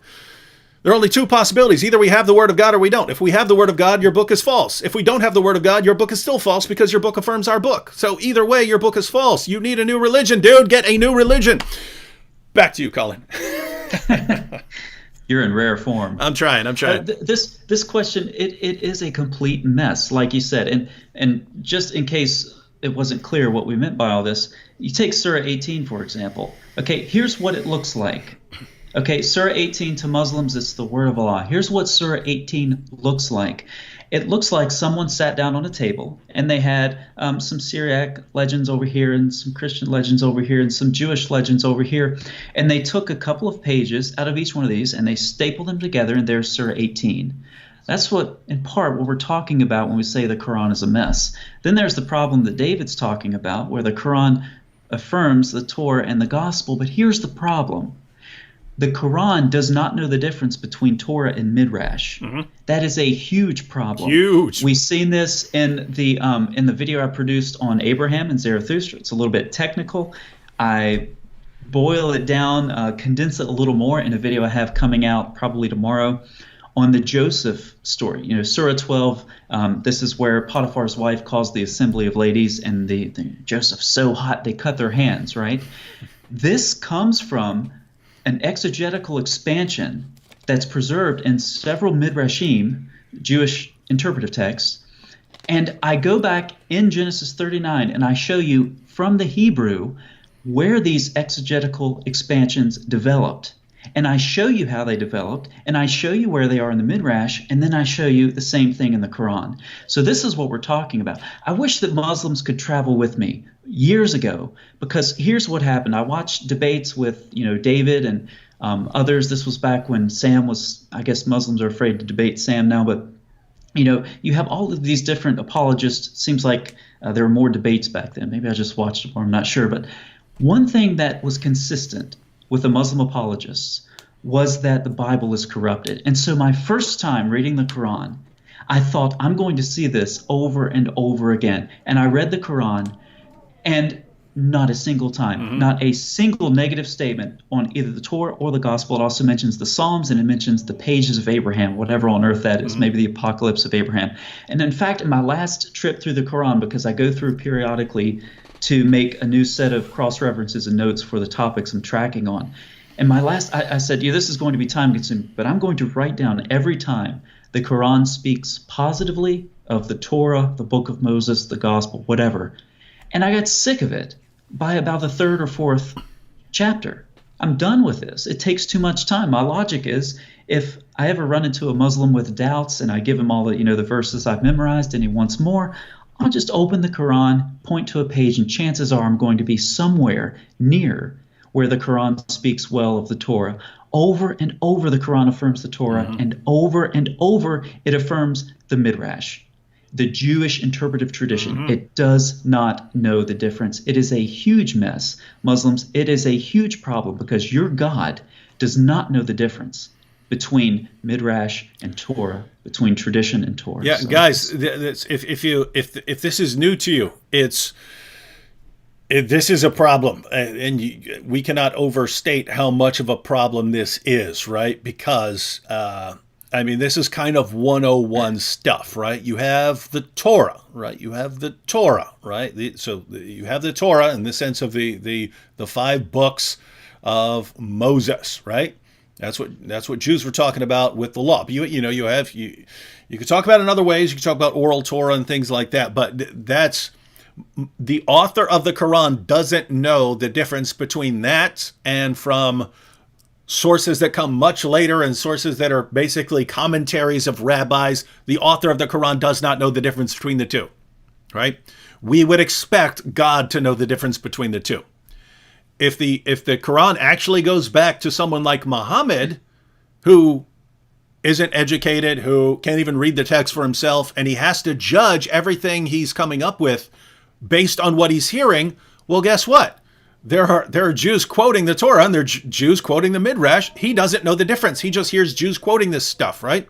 So if the Quran comes from Muhammad or from some other source or something like that, we can understand that. What doesn't make sense at all is the idea that it comes from God, because God, if he is omniscient in Islam, he should know the difference between the Jewish sources. One quick comment here, and then it'll be back to you, Colin. Wahid said, how do you respond to someone who says that the Quran can't abrogate itself? It's pretty simple, Wahid. You hear this from Muslims nowadays who basically don't read their sources, don't read their materials, and they're looking for some sort of basis for saying that when the Quran talks about abrogation, it's actually talking about earlier scriptures and so on. But these are people who have no clue what they're talking about. One, their most trusted hadith collections are filled with stories about Muhammad's companions saying this verse abrogated that verse. This verse abrogated that verse. So if they want to say they're wrong, then they're saying that Muhammad's companions, the people who learned the Quran from Muhammad himself, they all got this wrong and they didn't understand what abrogation meant, and no one ever bothers to correct them. Muhammad never bothered to correct them and say, what? You're talking about what? You think abrogation is this part of the Quran abrogating that part of the Quran? Second, if you go to the passages of the Quran that deal with abrogation, like 2:106 and so on, 16:101, if you go to the commentaries on this, the historical background for the revelations of these verses were that the unbelievers were mocking the Muslims because their prophet kept contradicting himself, right?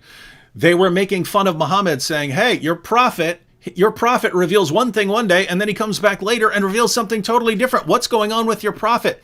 That's the historical background. I would say in response to those guys pointing out that the Quran contradicts itself, in response to those things, then Allah revealed that, Allah can abrogate or cancel verses in favor of other verses, right? So that's the historical background. It's not an issue of the Quran canceling prior revelations. Third, you have, according to the Muslim sources, all kinds of verses that were revealed as part of the Quran that aren't in there anymore. So the verses about breastfeeding an adult 10 times or 5 times. Notice what you have. It was revealed as part of the Quran that if you were worried about being sexually tempted around someone, then the woman should breastfeed the man 10 times, and then that was too much, so it got abrogated, changed to 5 times, and then people didn't like that, and then Aisha's sheep ate the verse, and so on. But you have entire chapters of the Quran coming up missing in Sahih Muslim. Abu Musa talks about 2 entire chapters of the Quran coming up missing. He says that Muslims just hardened their hearts and weren't reciting them enough. Over 100 verses, according to Aisha, came up missing from Surah 33. We know that this is just a case of people forgetting stuff, because this is what happens when you don't write it down and you think that you can preserve it by memory, and then the people who have it memorized get sent into battle and die.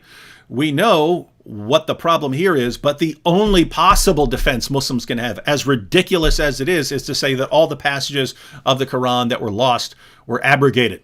So if a Muslim wants to say the Quran cannot be abrogated, or the Quran cannot abrogate itself, they have no defense of any of this. Muhammad's companions are unreliable. The Quran is hopelessly contradictory. The historical context makes no sense, because, again, the historical background for these verses was that the Quran was contradicting itself and Muhammad was changing his revelations. And Muslims have no explanation for why so many passages, entire chapters, large passages, individual verses, phrases were abrogated from the Quran. If they throw out abrogation, they have to say these things were just lost. And so that would be my response, Wahid. And in the super chat real quick, Kara said, oh, dang it just went away. I'll have to scroll down to it. All right, Colin, did you want to get back to our topics, or did you want to add something on anything we've been discussing here? Let's get back to it. Yeah. So when we left off, we talked a little bit about Merkabah mysticism, where it originated in time, and how it originated from texts like Ezekiel 1. We talked about the temple was destroyed in Ezekiel's time, and he saw a vision. The temple was destroyed once again, of course, in the first century, AD 70. And so it's a problem for religious Jews. How do we live out our religion? Reject the Messiah? How do we deal without a temple? And so this gave rise to, accelerated this whole mystical tradition. So, story time, everybody. We'll go to Sahih al-Bukhari, and I'll just read a typical tradition, okay? As we go through this discussion with Ibn Sayyid and Muhammad, he's a Jewish boy mystic, okay? He lives in Muhammad's time in Medina, and what you're going to find is that these traditions are start to finish embarrassing for Muhammad. It's absolutely marvelous, miraculous that they were preserved, because at every step of the way they're embarrassing. So I'll just read one example from Sahih al-Bukhari, then it's a lot to unpack, and we'll wade into the weeds fairly deeply as we go through this stuff. But here we go. So this is Bukhari 6174, using an approved Muslim translation. Umar talked about Muhammad and Ubay ibn Ka'b. They went into the garden in which Ibn Sayyid was present. When Allah's messenger entered the garden, he started hiding behind the trunks of date palms. Okay, those little cartoons where you have like this, rabbit going from one tree to the other, and he's hiding behind the trees. That's what we have going on here. Muhammad is hiding behind the trunks of date palms, intending to hear something from Ibn Sayyid before the boy could see him. He was lying on a bed, he was covered up with a sheet, and he was murmuring. Ibn Sayyid's mother saw the prophet and said, "Look, it's Muhammad." And Muhammad's cover was blown. Ibn Sayyid stopped his murmuring. The prophet said, "If his mother had kept quiet, then I would have learned more about him." So that's one example of these stories. We see some occurrences also in Sahih Muslim, as well as Hanbal's Hadith collection. So these traditions are widely attested in a whole bunch of Hadith, and they consist of different units, okay? So let's start with the palm grove unit. Muhammad goes to this palm grove. He apparently knows where this Jewish boy mystic is hanging out, and he, hides from tree to tree, and he's trying to sneak up on the boy to hear what he's saying.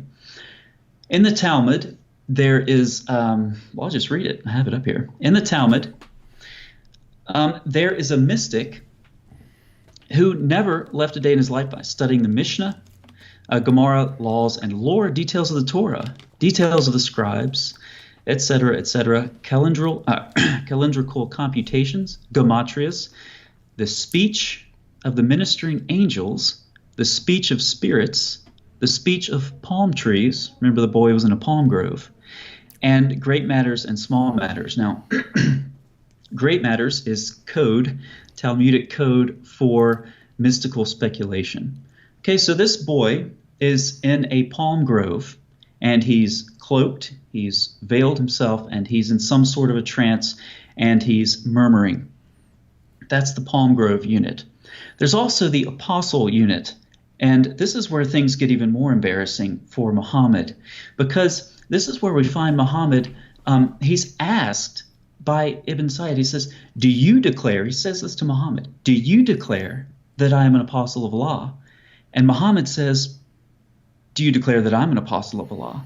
I believe in Allah and all of his messengers. And these are the same sort of ambiguous responses that we see commanded in the Quran as well. When you come up against something you're not sure of, just give an ambiguous response, and that's good enough. Mm-hmm. There is the smoke unit. This is another really embarrassing unit in these stories.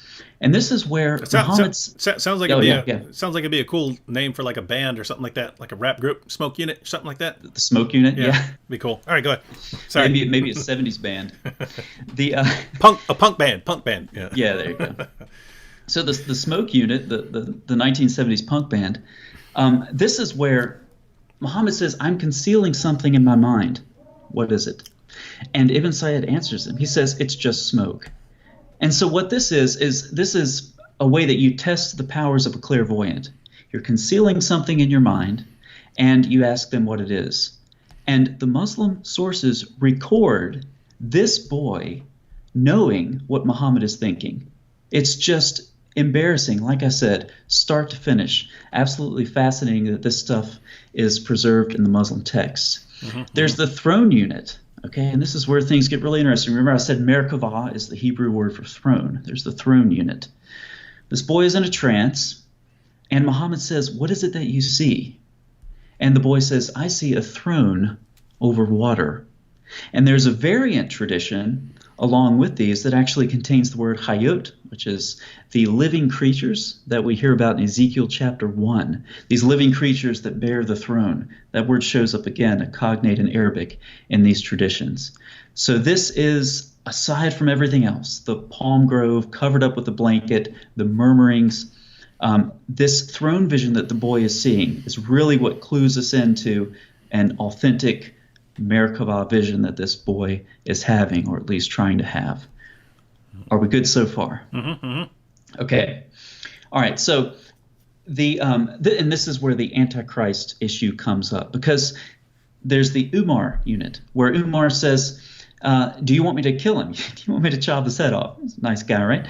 And Muhammad says, if he is who I think he is, you won't be able to kill him. And if he's not, it won't do any good. Once again, these sort of ambiguous responses that Muhammad gives, he doesn't know what's going on. He doesn't know what to think of this mystic Ibn Sayyid. Interesting stuff. Mm-hmm. The Sahih Muslim, there's another interesting detail. This is an objection I've gotten from Muslims a couple times. So this is the throne unit. And we have, once again, this ambiguous sort of question-answer period. The messenger of Allah said to him, do you bear witness that I am the messenger of Allah? And by the way, this is, I'm using the Dar al-Salam, so this is 7346 or 2925. Do you bear witness that I am the messenger of Allah? And he said, do you bear witness that I am the messenger of Allah? The messenger of Allah said, I believe in Allah and his angels and his books. What do you see? So once again, that ambiguous Q&A. He said, I see a throne over the water. The messenger of Allah said, you are seeing the throne of Iblis, or Iblis, over the sea. So I've had Muslims bring this up because this was in my previous video where I published a video on this topic. And somehow they think that that's some sort of a refutation. I'm not quite sure why. But this gets into some really problematic issues. Because what you have in the throne unit is this boy seeing a throne over water, and Muhammad saying, that's the throne of Satan. So Muhammad knows exactly what this boy's doing. He knows exactly what this boy's seeing. And he's not disapproving of the mystical processes that the boy's employing. He's actually sneaking up on him, trying to figure out what the boy's up to. It's really interesting stuff.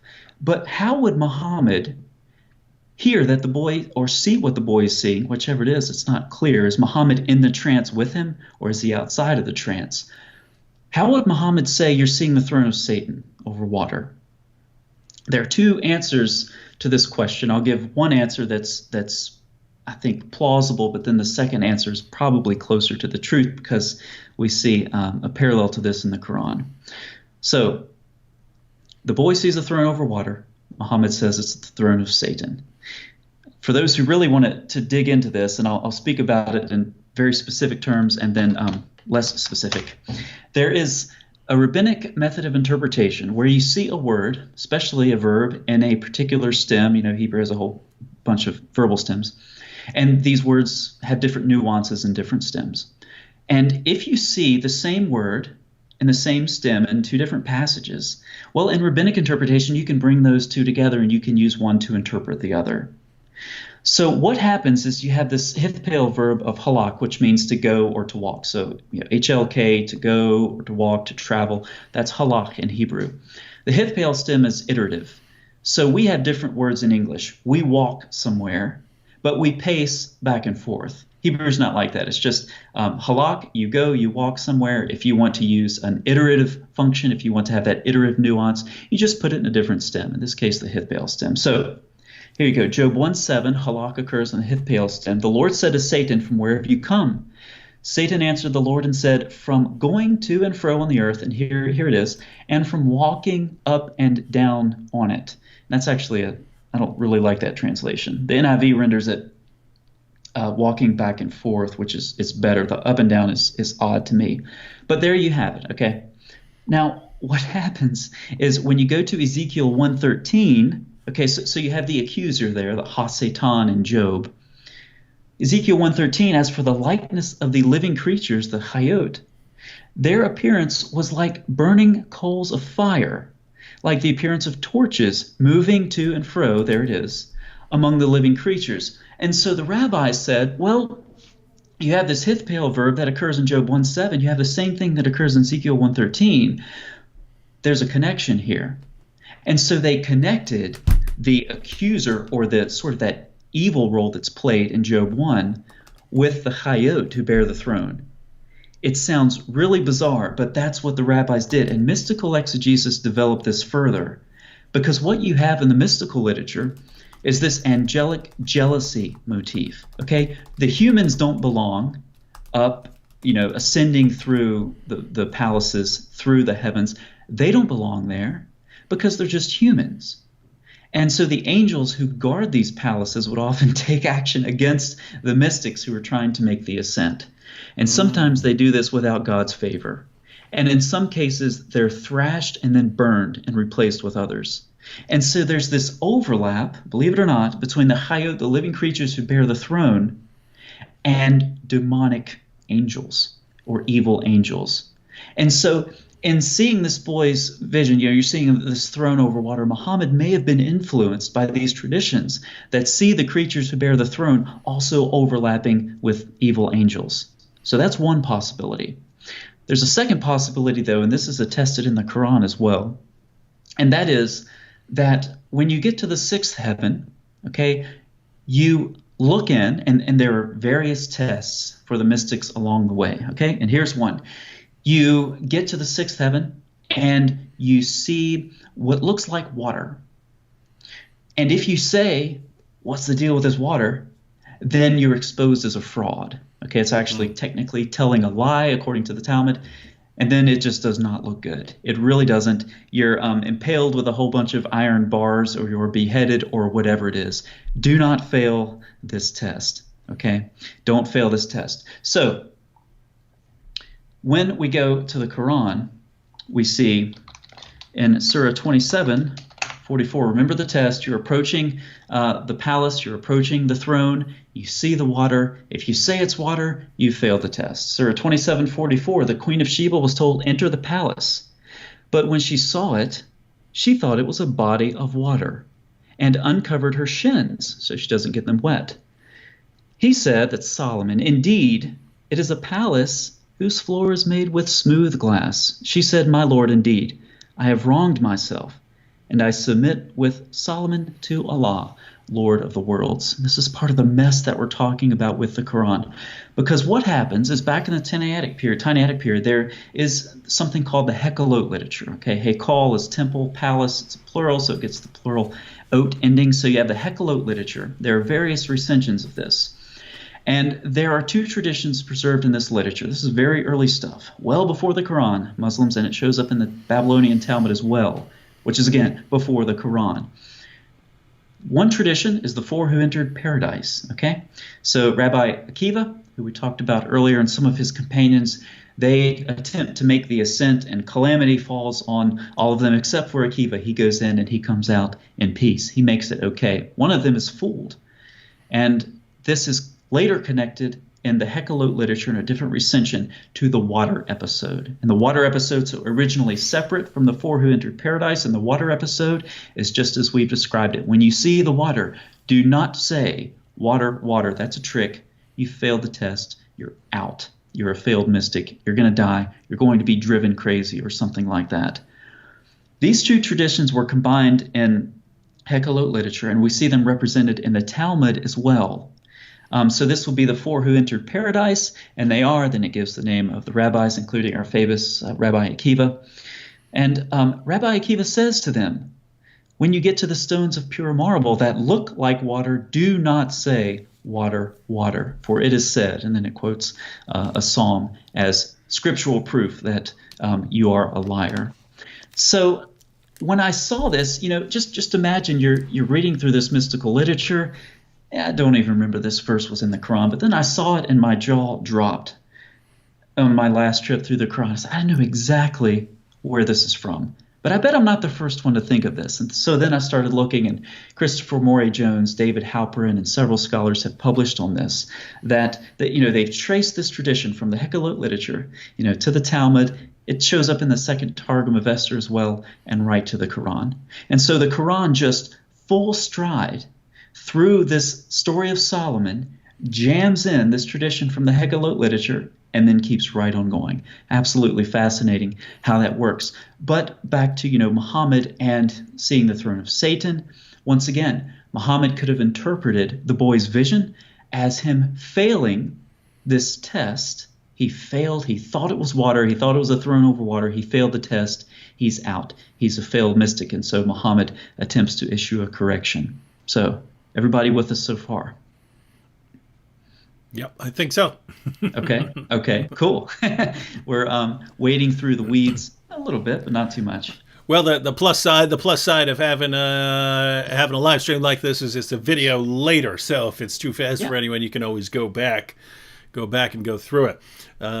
But for anyone who's tuning in late, there's always an ongoing issue of where Muhammad's stories and teachings came from. Because even if you just look at like a surface level, right? If you just scratch the surface, Islam just looks like a combination of Jewish teachings, heretical Christian teachings, and pagan practices around them at the time. In other words, if you take a lot of what's in the Jewish sources, a lot of things the Jews would have been talking about, a lot of things the heretical Christian groups would have been talking about, and a lot of the pagan practices that are around him, and you roll all of that up into a ball, you get Islam, right? So it looks like this is a guy who just can't distinguish between anything that he's interpreting, and he's just trying to compile all of this into his religion.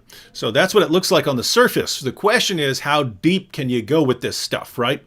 When you look at very specific teachings in the Quran or in the Hadith, can you actually trace those things back? Can you trace them back to the certain teachings of Jewish rabbis or things like that? And that's what we're working on now. So did you want to continue along those lines? You want to take a couple comments or what? Well, what you're talking about, tracing these things back, and that's really the key, is looking at the parallels. And when the parallels begin to stack up, this is how you make a really strong case. And so there are several touch points in the Quran with mysticism. Surah 73 and 74 start off with vocatives.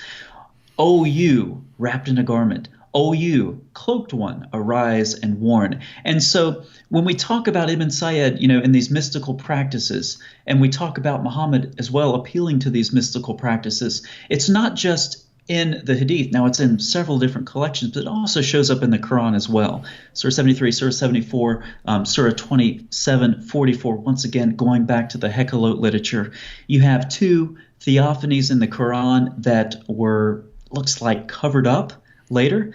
Some interpreters like Jalalain want to say, well, no, he saw Gabriel, because you can't see Allah in Islamic theology.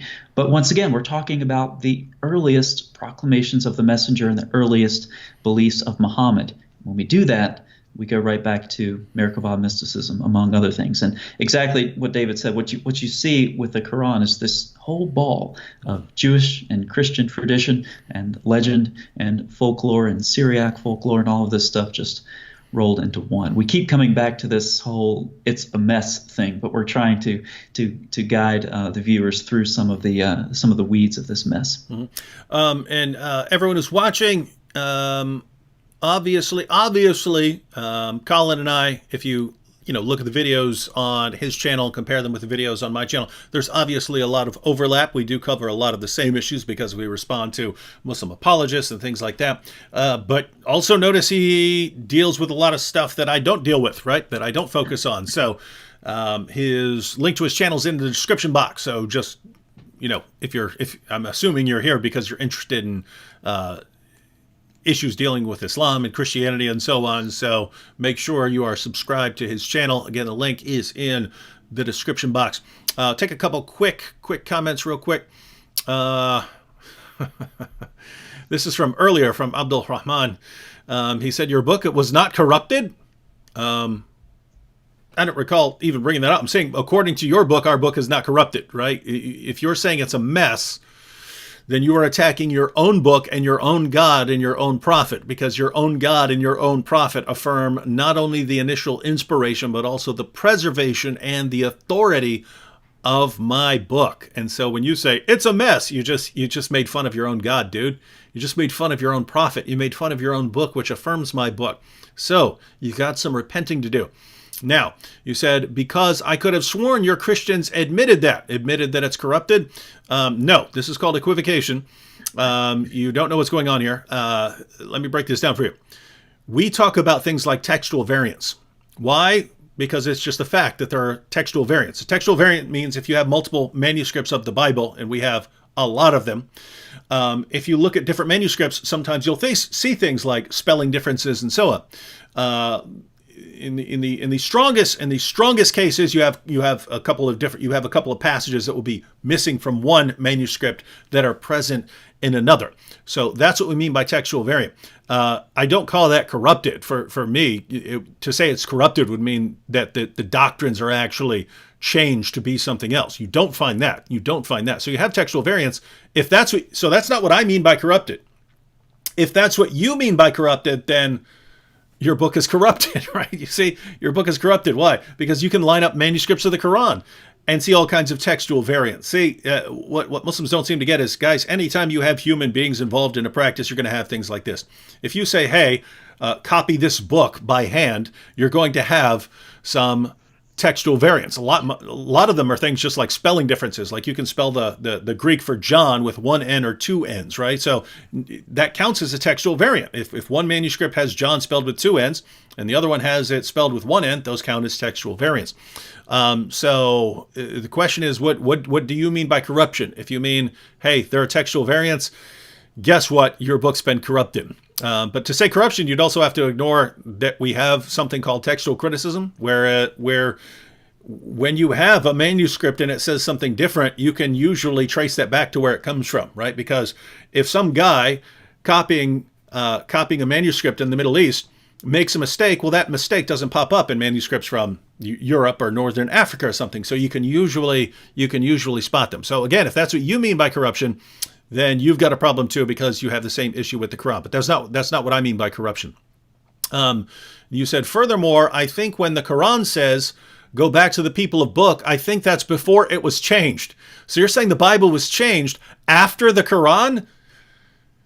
Well, you got multiple problems there. One, the Quran says no one can change his words. It doesn't say no one can change his words until right now, right? That's not what it says. Two, we have copies of the entire Bible before the time of Muhammad. So if you're saying it changed afterwards, we've got copies of it before. So notice, Abdul Rahman, you have no idea what you're talking about. You don't know what the situation is with the Quran. You don't know what the Quran teaches. You don't know the situation with the Bible. And somehow you're trying to fit all of this together. You don't know what abrogation means. You don't know any of this. You don't know anything. And yet you're filling the comments section trying to share your great wisdom with people who dedicate our lives to studying this stuff. How does that make sense in your head, right? If I were to, there are all kinds of topics that I don't know about, right? I mean, if I were sitting down in a chat with someone who deals with, quantum astrophysics, I would keep my mouth shut. I would keep my mouth shut. I would not sit there and proceed to tell these guys who've dedicated their lives to quantum astrophysics. I would not proceed to tell them all my thoughts on quantum astrophysics because I would have no clue what I was talking about. I would sit there and try to learn something from people who've dedicated their lives to it. You have no clue what the Quran teaches. You have no clue what the Bible teaches. You have no idea about history, and you keep trying to correct the rest of us. Dude, we love you, but try again. Hey, here's one from Johan. This is a more serious one. He says, may you guys pray for me because I'm struggling in finding Jesus. I want to embrace him. So he says he's struggling to find Jesus. He wants to embrace him. What are your thoughts on that, Colin? Absolutely. Yeah, we'll pray for you. It can be a long journey for some. I mean, we don't know what's behind this comment. We don't know the personal circumstances, but the request, I don't have the comment up on my screen, but it sounded like a request for prayer, and that's certainly something that we can do. Absolutely. I actually, I have these sorts of things in my email, and sometimes I don't respond because it's a lot of them. Sometimes it's in the form of a comment. And it will be some Muslim saying, would you pray for me or something of that sort. And so I leave those there on purpose as a reminder, not just for them, but for all the Muslims who are, impacted by the channel and elsewhere. And that's a reminder for me to pray. And so I will certainly do that, as well, I'm sure, many Christians in the chat. Yeah, everyone pray for Johan. Johan, also, if you say you want to embrace Jesus, it's a good idea to learn all you can about Jesus, and this would be a good time to do some reading, right? So read through the Gospels, get to know Jesus. The more you know about Jesus, the more you'll want to embrace him. And one more comment. This was from earlier in the super chat, but I still had it pulled up. Pitar said, "How do you respond to people who say, but the Bible is violent?" I assume you're meaning as a response to the claim that the Quran is violent.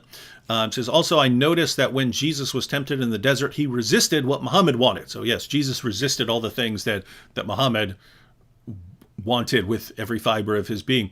But the question is, how do we respond to the claim that the Bible is violent? Well, here again, this is called equivocation, right? We're using a word in two different senses, right? If I say the Quran is violent, I mean that the Quran, if you read it from beginning to end, it's actually calling for violence. It's calling for ongoing violence. I don't mean that the Quran contains some examples of violence, right? I mean, in other words, if you take a history book of World War II, that contains a lot of violence. What do you mean if you say this book is violent? Do you mean, hey, if you read this book, there's a lot of violence in there? That's not the same thing as saying this book is violent in the sense that it's promoting violence. A history book on World War II is not calling for violence. It's not saying, hey, go out and carry out violence, right? So when we talk about the Quran, we're talking about a book that contains violence, right? It contains stories of violence, but it also commands people to go out and commit violence. Now, if we're talking about the Bible, are we in the same situation? Well, there were times when God called on people to commit violence. If you're talking about what I would call the final marching orders of the Bible, in other words, if I read the Bible right now and I say, what am I commanded to do? I am not commanded. There is no command directed towards me or to other Christians to commit any sort of violence. We are commanded to love everyone. We're commanded to love even our enemies. We're commanded to live in peace with all men to the extent that it is on us. So the point is, we're talking about, yes, both the Bible and the Quran would agree that God has called for violence in certain situations. Both the Bible and the Quran talk about the wars of Joshua and so on. So you've got those things. We agree that the future is not going to be pretty. There's going to be a pretty brutal judgment in the future. But if we're talking about what our books command us to do right now, if you read the Quran, the final marching orders for Muslims in the world right now is when you are in a position to violently subjugate people, you violently subjugate the unbelievers, right? If you're not, then maybe you don't. Maybe you sit back and proclaim that Islam is a religion of peace if you're not in a position to do that. If you're a Christian, what are you commanded to do right now? You're commanded to live in peace with all men, right? So so if we're talking about whether the Bible's violence, as far as what we are commanded to do as Christians, yet I don't think you can get much more peaceful than commanding us to love everyone, including our enemies, and telling us to live in peace with all men. This is us waging war right now. You're Yeah. seeing it. We're waging war. Yeah, Christians on the warpath. Yeah. So hope It's that as bad as it gets. hope that answers your question, Johan. If you're interested in more specific passages, I would recommend watching my debates with Shabir Ali. We had two debates on two topics. One was, is the Quran a book of peace? And the other was, is the Bible a book of peace? So that's me going against a top-notch Muslim apologist who's dealt with those topics in multiple debates before. So you can get sort of our best responses to those issues. All right. Back to you, Colin. Did you want more on the mysticism issue, or did you want to go on to Deuteronomy 18? Well, just a pit stop by that corruption question, because it's really something that I want Muslims to be able to dialogue about more intelligently. Mm-hmm. But the fact is that, I sincerely want to explain this to our Muslim audience. It's not something, because of the way Muslims have been brought up in their theology, the corruption of the Quran is not something that's in their plausibility structure. So we all grow up with different beliefs that are shaped by society, by religion, whatever. And we either accept or reject information based on whether or not we think it's plausible. And these, have all of these sociological factors built into them. Muslims, because of the way that they are brought up, if we say something like the Quran is corrupted, it's outside of their plausibility structure. They automatically reject it. This can't be right. This is not what I've been brought up to think.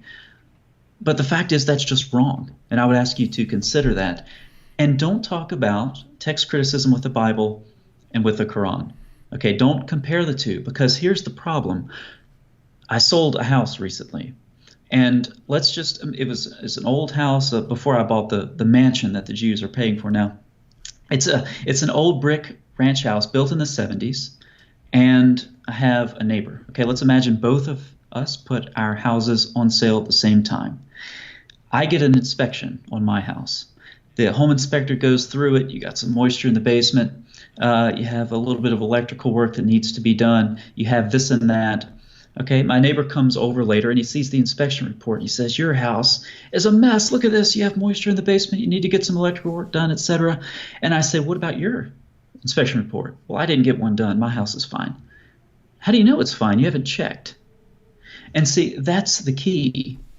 Muslims haven't checked. Their scholars have not checked the Quran. And so when Asalalu and Al-Takulich went through the Quran, they wanted to make a text-critical edition of the Topkapi and the Tashkent, and they decided not to because the Tashkent was too horribly corrupted. That's how Muslims do text criticism. Text-critical work on the Quran, having been neglected for centuries, is now being done primarily by Western scholars. Mm-hmm. Muslims are like the people who are selling their house without an inspection report. You have no idea what kind of shape your text is in. Christians are like the ones selling their house with that inspection report completed, and we can say, yep, there's some moisture in the crawl space, we have some electrical work done, but the foundation is solid, the structure is solid, everything works just like it should. Mm-hmm.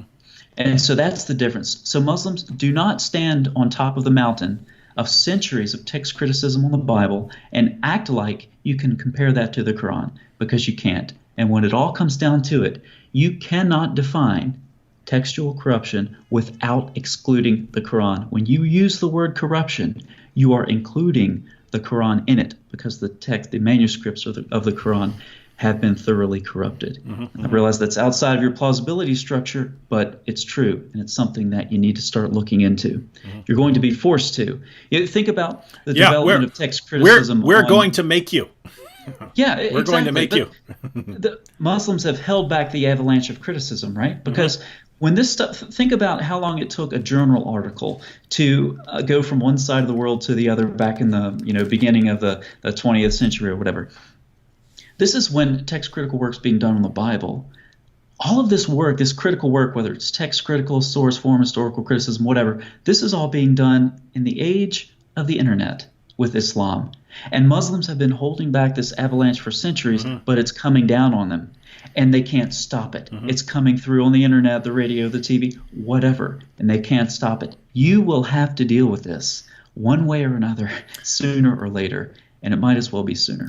Yeah, Islam did a good job holding back all kinds of criticism, not just text criticism, for many centuries, when you basically had the leaders in charge, and they could insulate the people in their countries and in their territories from ever hearing any serious presentation of the criticism, because if you went in there and started criticizing Muhammad or the Quran or whatever, they'd chop your head off. So they were able to do that. And now, guys, there's this little thing called the internet that we were talking about earlier, and you guys are in all kinds of trouble because your entire religion has been propped up on a foundation of complete, utter, total lies. And I don't mean, oh, I disagree with you, so I'm going to call it a lie. I mean, when your leaders tell you perfect preservation right down to the letter, no variance anywhere, that is a complete, utter, total lie. It is one of the most ridiculous and absurd lies ever. And every Muslim you'll run into believes it.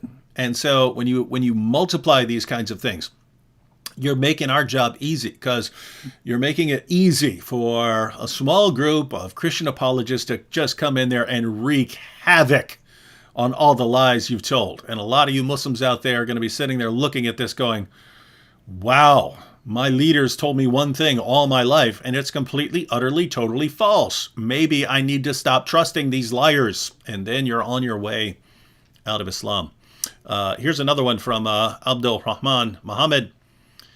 He said, so a man who can't read, could you do what he did by changing a nation with over 1.6 billion? An illiterate can do that?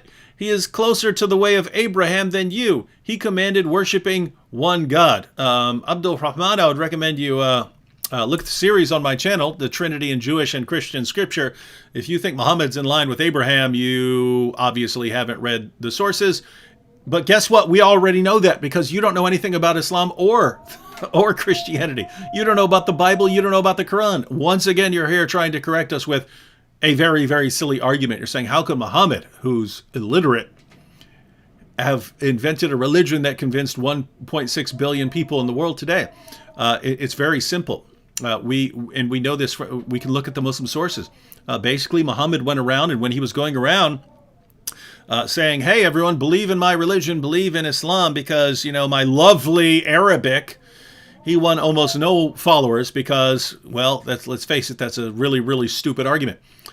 It was later when he said, guys, join me, fight with me. We'll divide up the spoils. We'll share the spoils of war.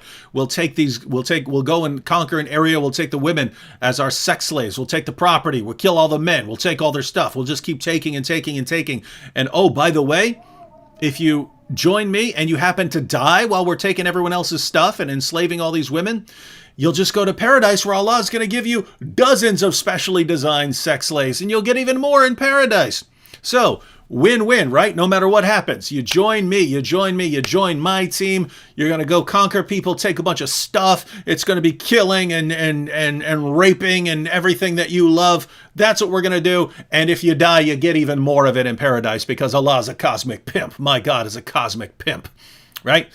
That's the message that won tons of followers. And if you then combine that with, oh, by the way, once you join up with my religion, you can't leave because we'll chop your head off. That is a religion that can only expand, right? Conquest, fighting, raping is all built into it. An obsession with these things. It gratifies the basest human desires. It says, yeah, and it puts God's stamp of approval on that, right? If you can walk up to someone and say, hey, what do you want? Oh, you want to go around boning lots of women and taking lots of money and seizing lots of territory and getting violent with other people and killing other people? Well, guess what? In my religion, God loves all that stuff, and God wants you to do that. That's a religion that is going to spread, my friend. That is a religion that is going to spread like wildfire. And so that's what happened with Islam. So, dude, we know exactly how Islam spread. Now, of course, you get down to the modern period where you have lots of people who don't like lots of that stuff. But by the time you get down to our time, Islam has morphed itself with so many lies, so much deception, that it's become basically whatever any person wants, right? Islam comes to the West and whatever, oh, you like science? Well, guess what? Islam's the religion of science. Oh, you're a feminist? Oh, Islam is the religion of women's rights. Oh, you're against violence? Oh, Islam promotes peace. It's a religion of peace, man. It adapts itself to appeal to anyone. And the Muslim preachers who do this don't care at all whether they're lying.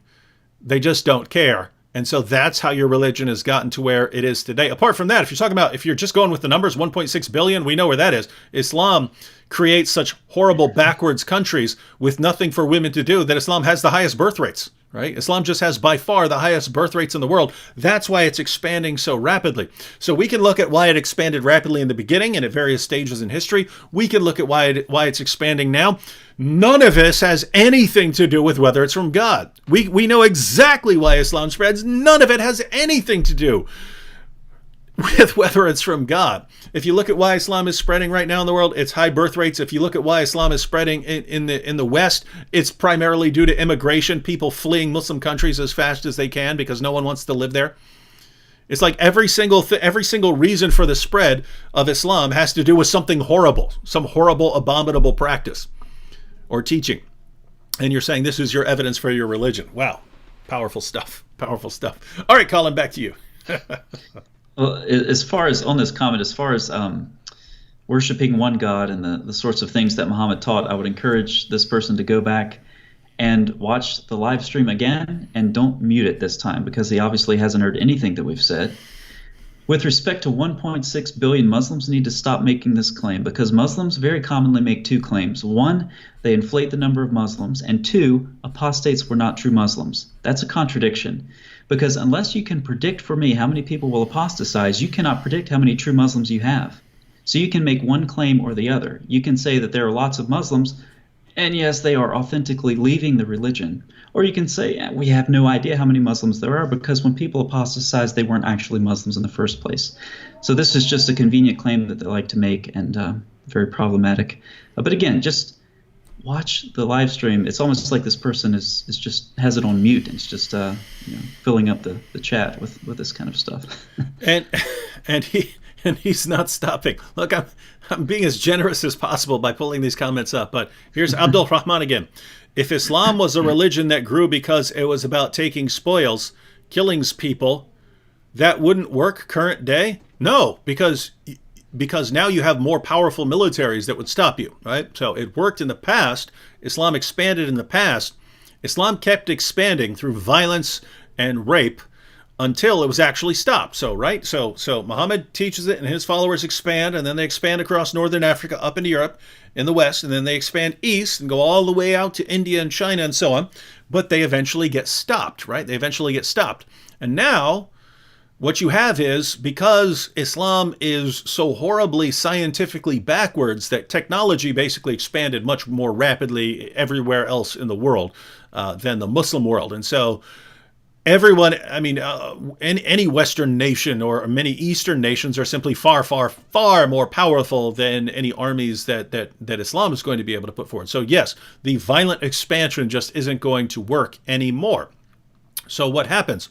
You say high birth rates? Question. You act like this is a dispute. Dude, the same article, the same Pew Research article that Muslims point to because it says Islam is the fastest growing religion, read it. Look up Pew Research, Islam fastest growing religion. The exact same article that Muslims point to say, you see, we're the fastest growing religion. The exact same article explains why. And it gives the birth rates. In every area where there's Muslims, in every area, whether you're talking about Africa, whether you're talking about the Middle East, whether you're talking about Europe, every area you can point to, Muslims have the highest birth rates. That's why it's expanding. Keep in mind, even in the West, Muslims have higher birth rates than non-Muslims. So this is not in dispute. Notice this is just facts. And you make fun of the Bible when your book affirms the Bible. You make fun of facts that are put right in your face. This is nothing I'm saying is in dispute. Everything you're saying is wrong. So what? My goodness. High birth rates, you said, it's growing in America. Your explanation wouldn't work. One, we know it's growing in America. I already said this. It's growing in America primarily due to immigration and high birth rates, right? The number of people leaving Islam in America basically cancels out the number of people who are converting to it. Right? Is that what you believe in your delusional world, that Islam is growing rapidly through conversions? Because it's not. People are leaving Islam about as fast as they're converting to Islam in America. So how is Islam growing at immigration, birth rates. So I'm just going to be honest, man. It seems like every single fact that anyone could state, you are immediately resistant to it. I can't stand that. I don't want to hear it. I don't want to hear any basic facts.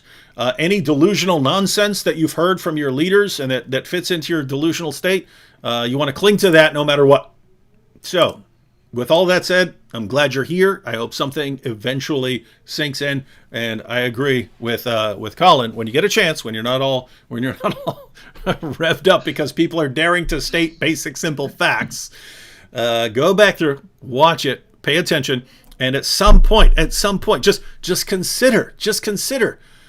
Maybe my leaders have not all told me the truth. Right? I mean, we're making claims you can very easily look into, right? When your leaders told you perfect preservation right down to the letter from the time of Muhammad, and we say, no, there are all kinds of differences.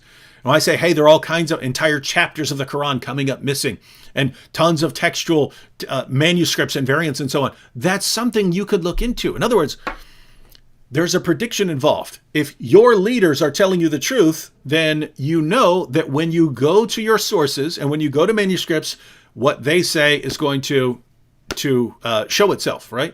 If what we're saying is correct, then when you go to the sources, when you go to the manuscripts, then you're going to find all this stuff. You're going to find out your leaders are liars. Why can't you do that? Do that, then get back to us and tell us what you think. All right. Colin, back to you again. It's interesting that book I mentioned before, kind of during the introduction, about Jesus making appearances to people in the Muslim world. There's you're talking about high birth rates, and there's a story of a woman in there. She's in like her late 20s, mother of 8, third wife, and her husband has set her aside because he found a younger model. Mm-hmm. And this is one woman that's been having dreams of Jesus, but. Think about the high birth rates. Again, she's like the mother of 6, 7, or 8, a lot of kids. She's the third wife, and her husband has another one. So that's something it's real. I mean, we talk about high birth rates and the types of marriages that the Quran permits. I mean, it's real, and it has a real force in the world and oppressing women, mm-hmm. and just really wreaking havoc on families. So it's a very serious thing. This proves that it's a true religion. Absolutely. So we left off with I'm still on track. We left off with the test that's applied to mystics. It's good to take a break because some of this is some pretty heavy stuff. The test that's applied to mystics, one of the tests, you get up to the sixth palace and you see what looks like water, and if you say water, you're in trouble. You've been fooled. You're not worthy. You're out. We talked about how this shows up in the Quran in Surah 27:44. And the Queen of Sheba, though, she's the one who's fooled. And so this tradition, of course, traced from the Hekkelite literature, possibly influenced from the Talmud and into the Quran. Huge problem here. Surah 27:12 begins, Surah 27:12 refers to signs, okay? And this, it's the context of Moses and Pharaoh. Put your hand into the opening of your garment, it will come out white without disease. These are among the 9 signs you will take to Pharaoh and his people. Indeed, they have been a people defiantly disobedient. Notice, these are among the signs. Verse 13 of Surah 27. But when there came to them these are visible signs, they said this is obvious magic. And this is the context in which these stories occur in the Quran. These stories are retold because they are signs to the people who are listening. Hey, this stuff happened. It happened. And it's proof of, whatever the power of Allah or his sovereignty or whatever it is. The surah continues. It goes down to talking about David and Solomon, and then focuses exclusively on Solomon, talking about the birds and the jinn that were gathered for his armies, and the surah continues. And then we get to, of course, Surah 27:44, where we were before. These things for the Quran, including the Queen of Sheba and this palace with water that, or what she thought was water, these are actual historical events for the author of the Quran. But they're not in actuality. They're products of mystical exegesis. And we've talked about the four who entered paradise and the water episode. Once again, hugely problematic when your book thinks that something is historical when it's actually not. It's a product of mystical exegesis, and we can actually see where that exegesis came from. Mm-hmm. Huge problem. Mm-hmm. So the early Muslims were at least more creative when they were finding Muhammad in the Bible. And, now it's just, look at Muhammad, Song of Solomon 5:17 or Isaiah 42 or whatever. He's there. At least, in some of the earlier literature, like Ibn Sa'd, we get some numerical patterns that are fairly interesting. And there were some Muslims who believed that the Islamic prophet would receive his calling at half the age of his predecessor. So they try to parallel Muhammad to Moses. So Moses was 80 when he stood before Pharaoh. How old was Muhammad when he got his calling? Oh, 40. What a coincidence.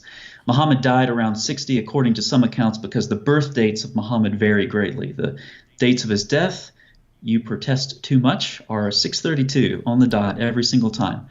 But some traditions put Muhammad dying at 60. Moses died at 120 years old, half the age. Once again, interesting. Muhammad, when you add up Medina and Mecca, equals about 20. Moses wandered in the wilderness for 40 years. Okay, so once again, Muhammad's time periods in his life correspond to half those of Moses. Muslims today are much less creative and much more sloppy when they try to show that Muhammad is in the line of the Hebrew prophets. So obviously Deuteronomy 18 is a very common place, and David and many others, and rightly so, have pointed this out numerous times. So we'll just say, verse 15, Deuteronomy 18:15. I won't read it. It's very familiar, but David and others have made the point many times. Muhammad doesn't fit there. Okay, let's go a little bit further. Let's see, verse 18. Oh, no, he doesn't fit there at all. Verse 20, but the prophet who presumes to speak a word in my name that I did not command him to speak, well, he definitely doesn't fit there. Verse 21, if the word does not come to pass or come true, we talked about that previously in this live stream with the failed eschatological predictions of Muhammad. He, according to the Quran, did not know the future. This is something called the unseen. Only Allah knows the unseen. And so he's only given one prophecy, and that is the imminent judgment. And that failed. So he doesn't fit there either. But what this mystical background allows us to do is go backwards as well. So Deuteronomy 18:9. When you come into the land that the Lord your God is giving you, you shall not learn to follow the abominable practices of the nations. And among them, verse 10, divination, tells fortunes, interpret omens, sorcerer, or a charmer, or a medium, or a necromancer. It's like, all right, Moses, we get the point. When you look at how these things were practiced in the ancient world, there's a lot of overlap. Moses is making it clear. He's making a really long list. Sorcerer, charmer, medium, necromancer, one who inquires of the dead. Isn't that the same thing as a medium? It's an exhaustive list. When you bundle these things up and say, what is common between these? The common factor is that Moses is telling these people on behalf of God, through or because of God, he's saying, you do not use human mechanisms to access the supernatural world. You do not do it. And this is exactly what we see with Muhammad. He's appealing to human mechanisms, mystical mechanisms. He's cloaking himself. He's inducing these trance-like states. Once again, he's paralleled with Ibn Sayyid. He's using human mechanisms to try to access the supernatural realm. And that's exactly what Moses says. You're not supposed to do this. That's dangerous stuff. And so when you understand this mystical background, it not only allows you to go from Deuteronomy 18, 15, and forward, but you can go back into all of those things that Moses prohibited and see that Muhammad was doing the exact same thing, the 7th century equivalent of these practices forbidden in the Torah. Pretty big problem. So he would have been under multiple death sentences from Moses. Well, and he also erected a sacred stone, which Deuteronomy 16:22 says, the Lord your God hates that. So, yeah, there's another death sentence. So there's the satanic verses, Muhammad delivering a revelation that he claims was from God, and then later came and said the devil tricked him. That was the death sentence. Muslims claim to respect Moses, and yet Moses would have put your prophet to death multiple times over. Muslims. It's a huge problem. And it's, if you want to look at like a contradiction, I don't do contradiction videos. I haven't done one yet, but what's a contradiction in Islamic theology? This would be one. Because on the one hand, you have this doctrine of the pure transcendence of Allah. On the other hand, you have a prophet who's using mystical means to access the supernatural realm, including Allah himself, if you want to take those two theophanies in the Quran, so I believe it's 53 and 81, which, as I alluded to earlier, has been a problem for some Muslim interpreters over the years for obvious reasons. But it opens up a whole can of worms. It really does, and it's a big problem. It's surprised a lot of Muslims. I've seen, email and so forth that Muhammad shouldn't have been doing this. No. He shouldn't have. He'd be in trouble. So it's against this background that when we look through the book of Revelation and Sahih al-Bukhari, and we see the things that Muhammad did, he cloaked himself and murmured to himself and went to trances, went to seclusion and so forth. Even other hadith that talk about trees talking to Muhammad, the speech of palm groves and so forth. This is all, I believe, to be seen against the backdrop of Merkabah mysticism. All right, guys. Well, we've been going over 2 hours now, so I'm gonna read one more comment here from Abdul Rahman, and then we will let Colin close us out and give us any final thoughts or summary. But make sure you subscribe. So again, the link to Colin's channel, Islam Critiqued, is in the description box, and don't forget to wage jihad on that like button. All right, well, here we go again. Abdul Rahman, back on the same topic as earlier, said, right, it wouldn't work current day. We know it wouldn't work. Obeying Allah's command to go out and violently subjugate the world wouldn't work current day. We know that. People joining a religion to take spoils. So why is it still spreading here in America? I feel like I've talked about this repeatedly, but I'll gladly repeat it just because I think it's amusing. So why is it still spreading here in America if that stuff doesn't work now? What's the reason for it growing this time?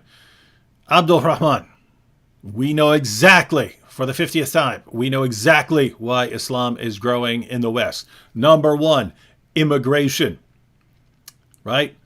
Everyone in many Muslim countries wants to leave those countries because Islam has a massive knack, a miraculous knack, if you will, for making countries that people do not want to live in. Where do people in Iran and Iraq and all these other countries want to go? They want to get out of those countries as fast as they can. Where do they want to go? They want to go to the land of the kuffar. Why is that? Because they're just much, much, much better countries, apparently, right? So, immigration, number one. Two, even in Europe and America, Muslims have higher birth rates than non-Muslims.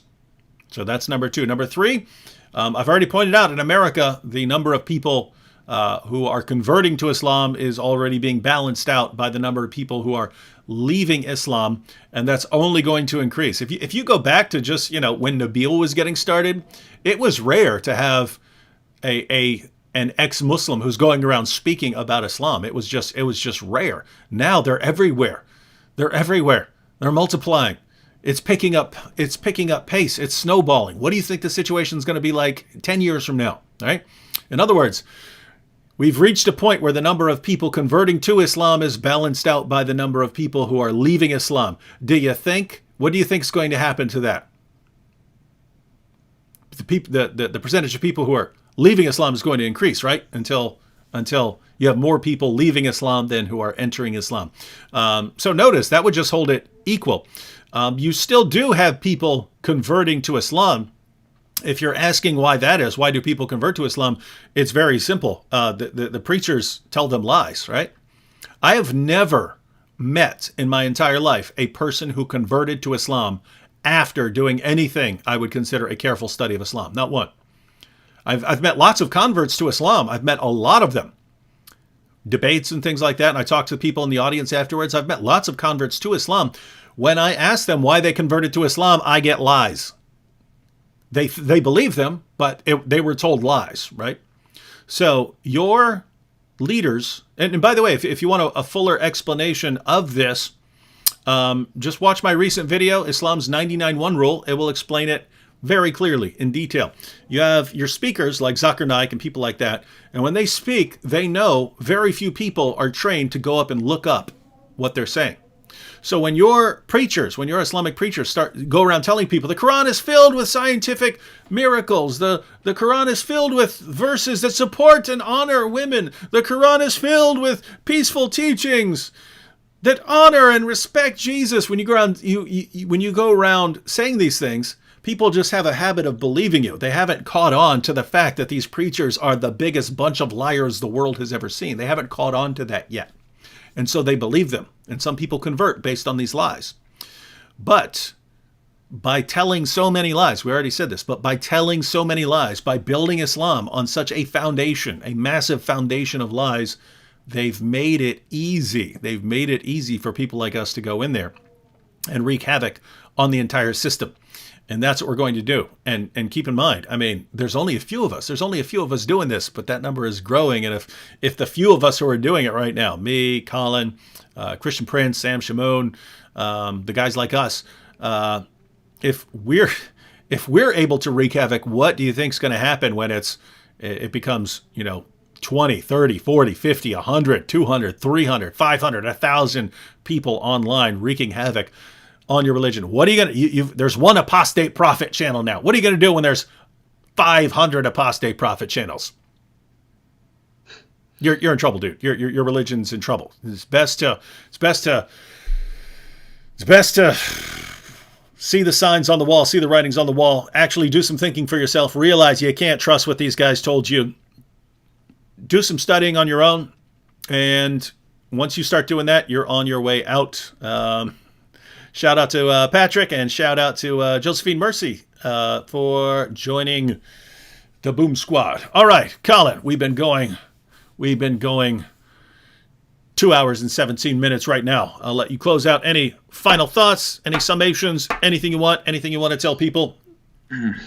I'm just getting warmed up. 2 hours. And, I think some of the most important work on my channel is source critical work, because if you take the word of Allah and show that it actually comes from something else, some rabbinic tradition or something of that sort, then you've destroyed the Quran. And that applies to Shias and Sunnis and everyone. For those who are interested, the next video I release tomorrow, it's actually ready to go now, but I'll probably release it tomorrow. It's on the story of Joseph, as I said earlier, and we do it again. We show where the story comes from, how the exegesis arose, and see that it made its way into the Quran. Once again, the Quran thinks it's historical material. It's really rough stuff, honestly, but it's important work. It's what I've been focusing on a lot lately, and if you are interested in that sort of thing, I'd certainly love to see you there and see your comments and share the material as necessary. I get a lot of requests. Hey, can I upload your video? Do whatever you want with it. Okay, translate it if you want.